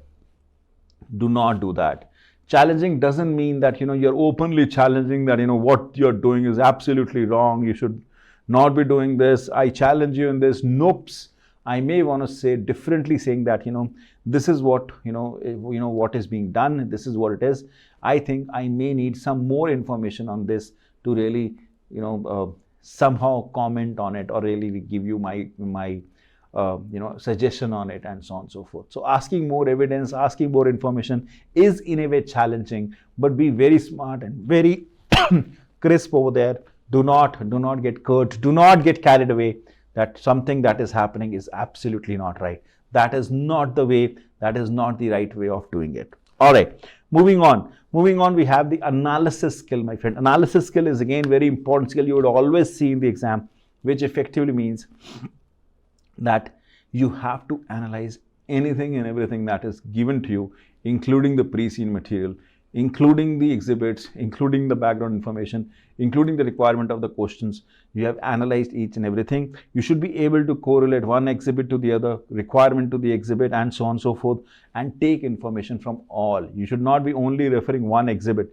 Many of the times, let's say in one of the question requirement, he's asking you to do one thing, and you can straight away relate that to one of the exhibit, but they have given you that apply the analysis skill. That may mean that you have to take information from various other exhibits for the purpose of answering that, because that is what analysis skill is all about. Analyze to understand, and of course suggest basis the overall understanding and analysis of the case. Do not just mention basis one exhibit. Do not forget that. Is that clear? Yes, sir. Coming on to commercial acumen. Now, whenever you would see a commercial acumen in the question, that effectively wants you to have a holistic understanding of the case, which any which ways you would need to have. But commercial acumen effectively says that whatsoever you are applying, let's say you are going to apply commercial acumen with reference to buying a product. So effectively you should always have at the back of your mind that whatsoever I'm doing from the commercial acumen standpoint, is that practically possible for me? Is that commercially viable for me?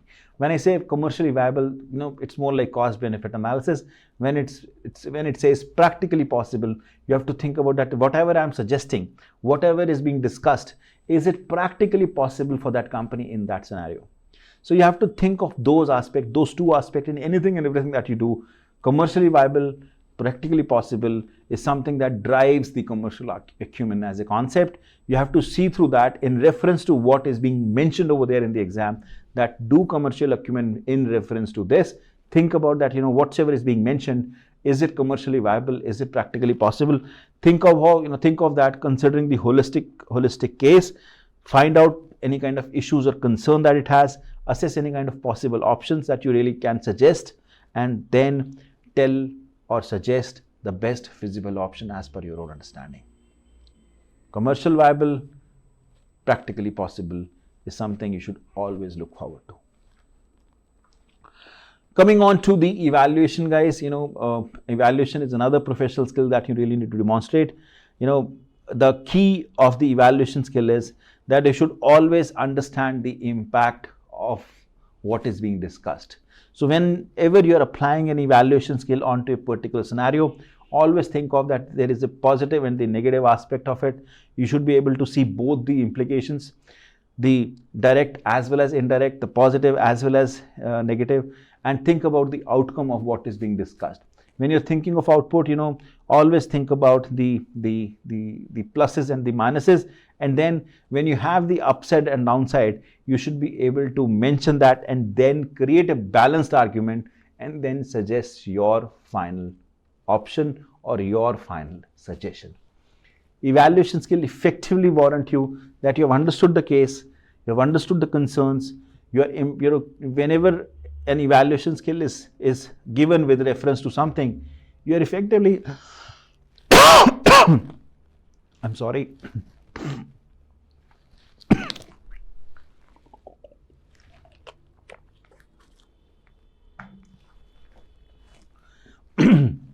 Whenever you are going to do an evaluation or apply an evaluation skill with reference to something, effectively what is warranted over there is that are you able to understand the whole case as such? Do you know what is being said has the pluses and the minuses? Do you know that it has a direct and the indirect implications? And are you able to address the plus and minuses, direct and indirect implications? Are you able to understand that and then suggest the right way of action? Is that something that you can do? Can you do a balanced argument? If yes, you have that evaluation skill and it is there with you. We have practiced a lot, my friend, on these professional skills while handling the questions in the question marathon, in the revision bootcamp. If you are having any confusion onto it, I would humbly request to go back and check out those videos. I'm sure those will be very helpful in terms of really forming an approach and reinforcing what I just spoke, what we really want to do in the exam. Is that clear? Yes, sir. Now, one thing that I really want to spend on, is that, I just want to give you my 2 cents on, how you should be spending your time in the exam. Again, this is something that you should certainly be having with you, when you would go and sit. The total exam time is now 195 minutes, or the 3 hour 15 minutes time. The ideal reading time, you have to restrict it to 30 minutes. The reason they have given you the pre-seen material is that, you have done the basic background check any which ways of the case.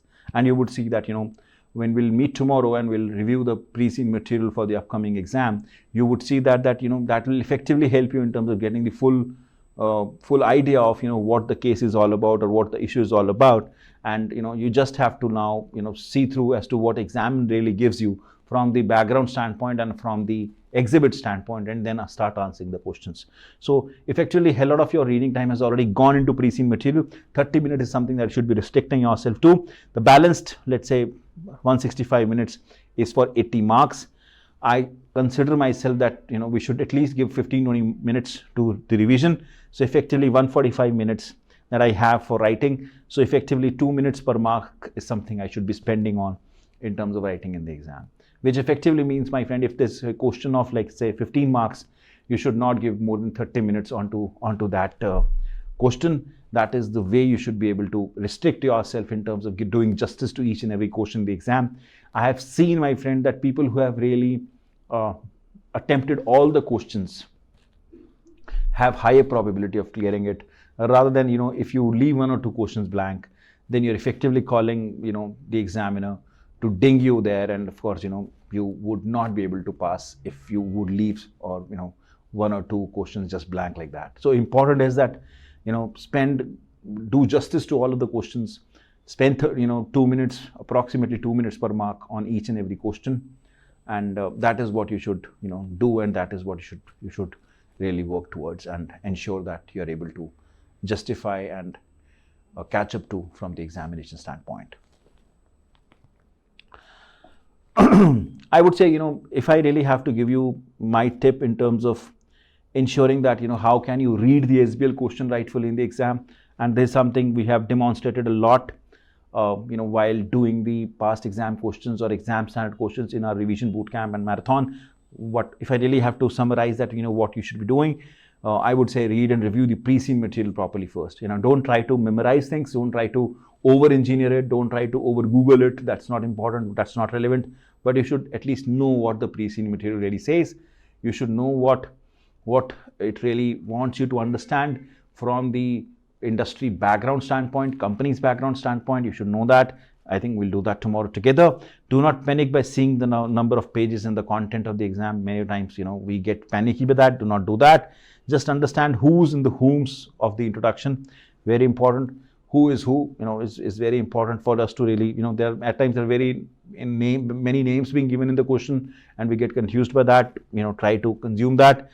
I would say prepare the case requirement, or a summary. We have done that in the marathon. Even if you're not preparing that, having that draft P in your mind is important. The role, the audience, the format, the task, the professional skill needed. I think if you can have this draft P done for each and every question, and you're able to demonstrate that in the exam, that you're following the draft P by giving the answer in the requisite format, I don't think anybody can stop you clearing this exam. Following the draft P is going to be the mantra. We have practiced a lot, my friend, in the revision bootcamp. I would humbly request, in case you want to revise a couple of questions there from, I think that will be really great, because having a draft P in your mind, and of course writing that, considering those things into your mind, is going to be a game changer in this exam. I keep saying that like a broken record. This exam is not tough, my friend. Exam is very easy. The only thing is there is a way to write the exam. The content is very commonsensical, but the way to write an exam is something that you really need to excel on. The more you'll practice on, the better it is. For the FinTrammers, I'm almost done with your mock exams. You would be receiving my comments very soon, and soon we'll be having calls in terms of discussing as to what is happening on that side of the table. Avoid back and forth within the exhibits. Relate questions to the exhibit. I think one of the comments we started off the session with is that we should read the exhibit, having question in our mind. Once you'll have it, going back and forth, from the exhibit to the question really goes for a toss. We don't have to do that, and it will be in a better shape. Restrict the reading time maximum to 30 minutes. I think I've said that again and again and again. Do not forget that. Now, some of the last words, my friend, I have, is there's something that you really should be carrying yourself, with yourself in the exam room. That is, be ready for surprise. SBL exam is full of surprises. He will give you something in the exam which will surprise you. Whether it is a format, whether it is a content, whether it is a positioning, whether it is a case, he'll give you something in the exam which is a surprise. But whosoever can deal with that surprise in those 3 hours, 15 minutes of time, he'll be making the game change for himself or herself, for that matter. You should be ready for the surprise, and you should be ready to kill it and come over with it. You should not really be overthinking on that, and that is what you should be thinking and doing. And that is what I really want you to live with. Do not think that everything will be hunky-dory in the exam. Be ready for surprise. Be ready to deal with it in the best possible way. Attempt to the best using your own common sense. Many of the questions in the exam may not have any model to be applied on, but they just need your common sense and, of course, the approach that we just mentioned, which is the RAFT-P approach. Follow that. I think that's going to be a game changer. Attempt the exam in full. Do justice to all questions. I think I can't say more on this. Very important. Try to give the exact requirement that he has asked for. At times, the requirements are more than 1, 2, or 3. Answer everything. Do not miss on. Do not just address the first requirement and miss on the other ones. Very important that we know that there are 2, 3 requirements in this question. I'll answer all of that, and I'm not missing on to it. And last but not the least is pray to God, and if possible, touch the feet of your parents. I don't think that there is there can be better blessings than what is coming from them. And I can tell you that it really helps. It has always helped me, and I'm sure it'll help you too. Trust me, it will certainly help you. With that, I would say that all the very best, and do not forget my cup of coffee, my friend.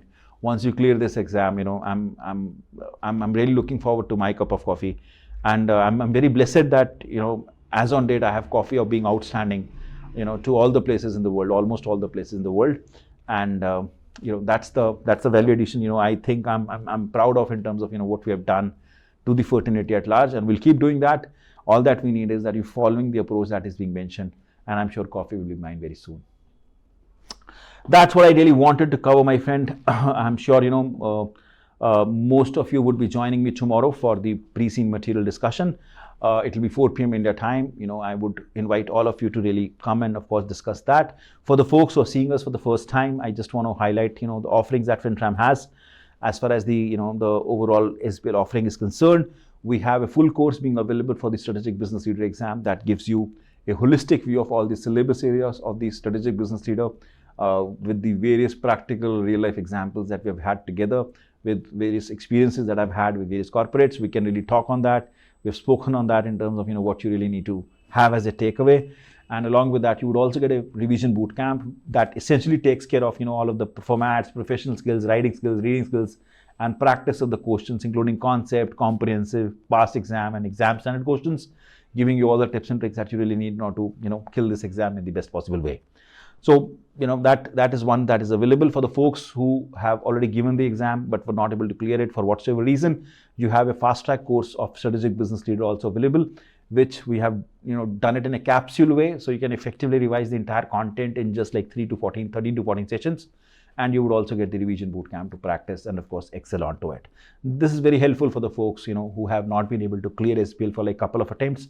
This can really help you come up the curve. So if you have failed in SBL for whatsoever reason, fast track course is for you to really club the gaps and get over with it. In case you have done your self-study and you have done the entire content and you only need the question practice sessions, the revision bootcamp, Strategic Business Leader revision bootcamp can be again be a choice.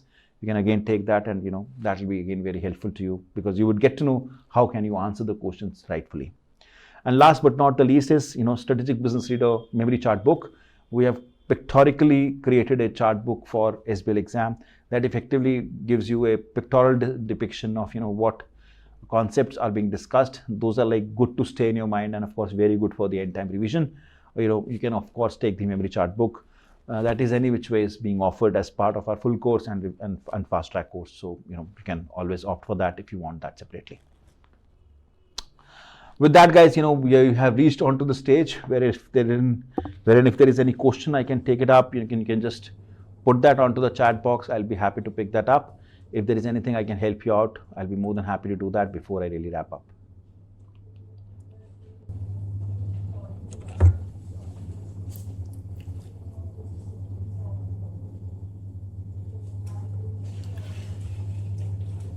Anshiputtar, any question, anything that comes to your mind, guys? Any place where you are struggling?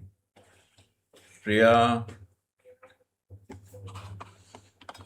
Sir, in terms of the Tara strategy, so like sometimes I not confuse myself in terms of that likelihood and probability. So just want to understand like how best can I bring that understanding. बेटा वो depend करेगा ना कि question क्या बोलता है. Generally जब risk का क्वेश्चन आता है ना बेटा एग्जाम में, तो वो ना आपको टाइप ऑफ रिस्क देगा, आपको बोलेगा उसका इम्पैक्ट क्या है और उसका मिटिगेटिंग फैक्टर क्या है.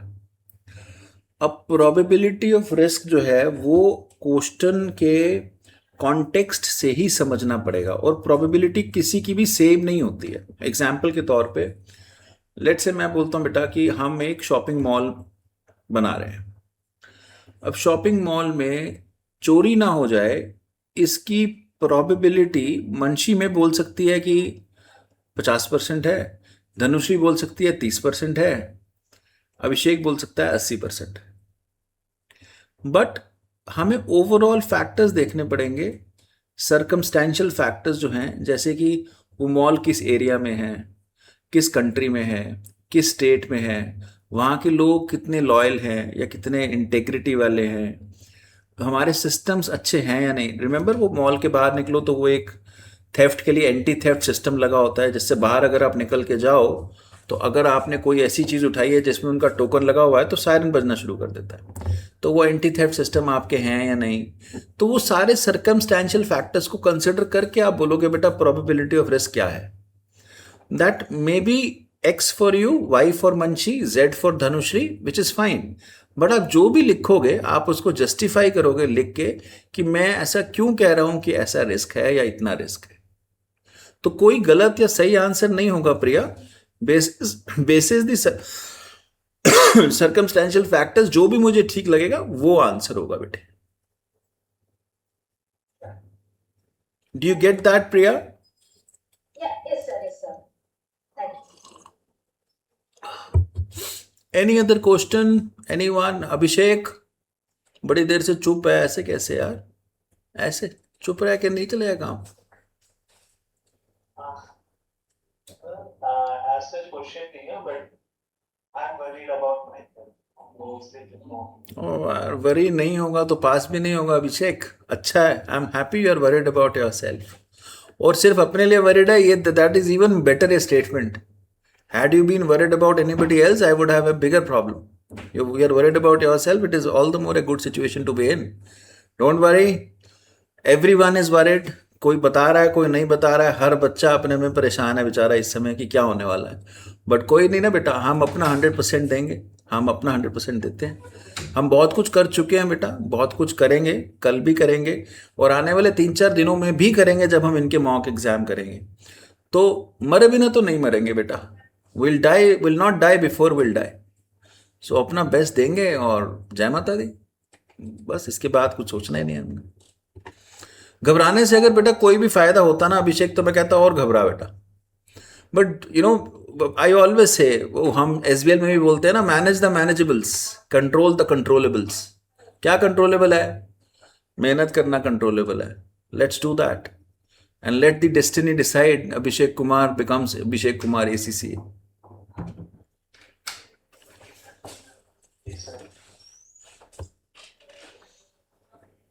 और जब बन जाना ना फिर मुझे भूल मत जाना.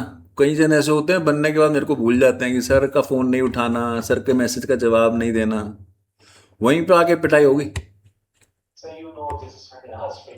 हाँ, पास होने के बाद भूला ना मेरे को तो वहीं आके पिटाई होगी बेटे. हाँ, मंची तुम्हें भी कह रहा हूं मैं, कहीं तुम हंस के बस टाल दो। हाँ हाँ, बचने नहीं वाली हो तुम। No, sir. घबराना नहीं है बेटा, कोई देखो बेटा, कोई इंजेक्शन नहीं है मेरे पास जो अभिषेक मैं तेरे को लगा दूं बेटा। मेरे पास जो है, मैं जैसे दे सकता हूं मैं वैसा दे रहा हूं, और हम वही करेंगे और भगवान का नाम लेंगे जाने से पहले, बस। कि हमें उस दिन सद्बुद्धि देना, उस दिन हमें हिम्मत देना, और उस दिन हमारा ख्याल रखना कि हमसे जाने जाने कोई गलती ना हो, बस। और तो क्या ही है। बाकी हम मेहनत कर रहे हैं, और ऐसी बात नहीं, मेहनत करेंगे तो रंग लाती है बेटा, ऐसी बात नहीं है। मंशी, एनी क्वेश्चन बेटा फॉर मी? सर वो जो ब्लॉकचेन वाला आपने टेक्निकल आर्टिकल हम्म। तो ये जो ब्लॉकचेन है ये सिर्फ ऐसे बिगर सेट्स ऑफ डेटा और जहाँ पे कॉम्प्लेक्स डेटा वो वहाँ ही कर सकते हैं, या फिर जो नॉर्मल सिनेरियो होता है जैसे कि जो हेयर ड्रेसर का मुझे लगता नहीं बेटा, मेरे को लगता नहीं यहाँ लग सकता है। एग्जैक्टली ऑनेस्टली मेरे को देखो बेटा, मैं प्रिडिक्ट नहीं कर सकता, मैं ये नहीं कह सकता कि वो ऐसी कोई सिचुएशन बना के ले आए और लगा दे, but probability of having a blockchain question in the kind of scenario we are in, मुझे लगता ही नहीं मंची, कहाँ दूर दूर तक कोई लेना देना नहीं है उसका। मुझे रिस्पॉन्सिबल लीडरशिप जरूर लगता है, सस्टेनेबिलिटी वाला एलिमेंट मुझे जरूर लगता है, ये जरूर से कहीं ना कहीं आपसे पूछ लेगा वो। मुझे टेक्नोलॉजी प्लेटफॉर्म वाला भी कुछ दिखता है कि कोई ऐसा टेक्नोलॉजी प्लेटफॉर्म बन जाए जहां बुकिंग्स हो जाएं, ब्ला ब्ला ब्ला, कुछ ऐसा भी लगता है मुझे। मुझे एक्विजिशन का भी लगता है, बिकॉज केस के अंदर ना एक्विज करेंगे ना, कल बात सारा आज ही, सारी बिजली आज ही गिरा दूं मैं, कल भी बात करेंगे ना, अभी करेंगे बात। है मेरे दिमाग में काफ़ी सारी चीज़ें हैं जो मुझे लगता है इंपॉर्टेंट हो सकती हैं। अच्छा, मेरी ना थोड़ी तबीयत डाउन है बेटा, तो हो सकता है अगर कल तबीयत नहीं ठीक रही तो कल की जगह क्लास परसों हो। मैं ये नहीं कह रहा हूं कि मैं परसों शिफ्ट कर रहा हूं, I want to close this tomorrow, but worst case अगर नहीं हुआ सिचुएशन ठीक, तो I might do it on Monday. I am just pre informing you, but I will confirm tomorrow afternoon in terms of what the situation is.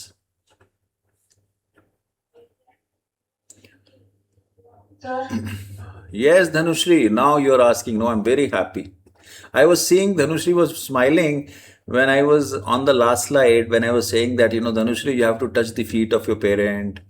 I have to treat me with the cup of coffee. Dhanushri was smiling. मैंने कहा धनुश्री क्या हुआ? What does this smile means? मुझे coffee नहीं पिलानी है?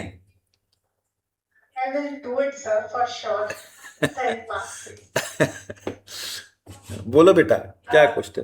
No, sir, you had sent one mock exam, right? हाँ जी बेटा। So, like tomorrow only, I have to start going through as I'm currently having my semester exams. कोई बात नहीं बेटा, आप मंडे को भेज देना बेटा, मंडे को दे देना। No, like my question is, you told to keep timestamp and then finish it, right? Yes, 3 hours, 15. yes. So first, can I like get 1 hour extra for first going through the question, the concept, and then for writing the exam, I'll take 3 hours. Okay, done. And like a Word document. Yes, do it in Word. Do it in Word and send it to me.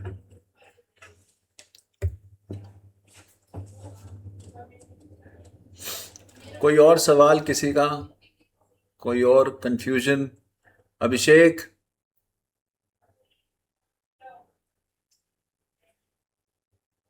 आवाज नहीं आ रही मुझे। No sir. प्रिया तुम मुझे नजर ही नहीं आ रही हो। Yeah, there's some. Okay, any question बेटा? Nothing. मनशी पुत्र? ऑलराइट, अगर कुछ नहीं है बेटा तो फिर हाँ यार, ये गलत बात है अभिषेक, यार ये गलत बात है। जोर की बोलो अभिषेक, जोर की बोलना, धीरे नहीं बोलना। सर मुझे एक आंसर चेक करवाना है अपना, कुछ उस प्रॉब्लम में वो आएगा तो मैंने आंसर बना रखा है, वो सब इसमें अप्लाई चेक करवाना है। कोई बात नहीं बेटा, कर लेंगे। मैं बेटा अभी ना अपने जो मुझे चीज़ें करानी है ना, मैं उससे भटकना नहीं चाह रहा। सबसे पहले ना मैं वो चीज़ें कराना चाह रहा हूँ, हमें मिलेंगे 2-3 दिन, हम कर लेंगे वो चीज़। अभी हमारा जो मेन टारगेट होना चाहिए ना बेटा, वो इसको ख़त्म करते हैं, प्री सीन को ख़त्म करते हैं, जो मैंने मॉक दिया उसको ख़त्म करते हैं, एक दो मैं मॉक और दूंगा उसको ख़त्म करते हैं। फिर आप जो एक दो चीज़ें हो मुझे बुला लाना बेटा, एक दिन हम कॉल कर लेंगे, विल रैप दैट अप। आप टेंशन मत लो बेटा, आप एग्जाम रूम में अपने डाउट्स के साथ नहीं जाओगे अभिषेक कुमार जी, ये मेरा प्रॉमिस है। Okay sir. बट अभी ना बेटा डीरेल नहीं करते इस प्रोसेस को, अभी मैं चाहता हूं तो आप इस पे कंसंट्रेट करो बेटा। Okay sir. हाँ, बाकी हम उसको भी निपटा लेंगे, ऐसी कोई बात नहीं। अभी मैं छोड़ने नहीं वाला हूँ, मैं अगला अगला हफ्ता पूरा तुम्हारा मेरे साथ कोई ना कोई डेट रहेगा किसी ना किसी दिन, तो तुम बचने नहीं वाले हो कोई भी, right? You block your calendar for next week. I might do any session any point in time, जब मुझे लगेगा मेरे दिमाग में कुछ है ना, मैं सबको बुला लूंगा फटाफट, आ जाओ भाई चलो बातें करेंगे बहुत सारी। तो बचने नहीं वाले हो मेरे हाथ से। Priya, block your calendar, my friend. All of you have a date with me, in next week, and many dates with me in next week. बात समझ में आती है? Yes sir. मंशी पुत्र, यस सर। मंशी लॉयर है ना, मुझे थोड़ा डर लगता है, लॉयर से पहले बात कर लेनी चाहिए भाई। तुम लोगों को पता है ना मंशी लॉयर है, नहीं पता है? बहुत सी केस वेस कर देती है कोई, बस बोल ले तो सही कोई। क्यों मंशी? नो सर, वैसा भी नहीं है। All right, guys. See you, and I'm hoping that I should be able to do it tomorrow. If not, then we'll do it on Monday and wrap this up. I'll confirm you by 1:30 tomorrow, depending upon what my situation is. All right, guys. See you and look forward. Have a good one. Thank you. Thank you, sir. Thank you. Thank you, sir. Bye, sir.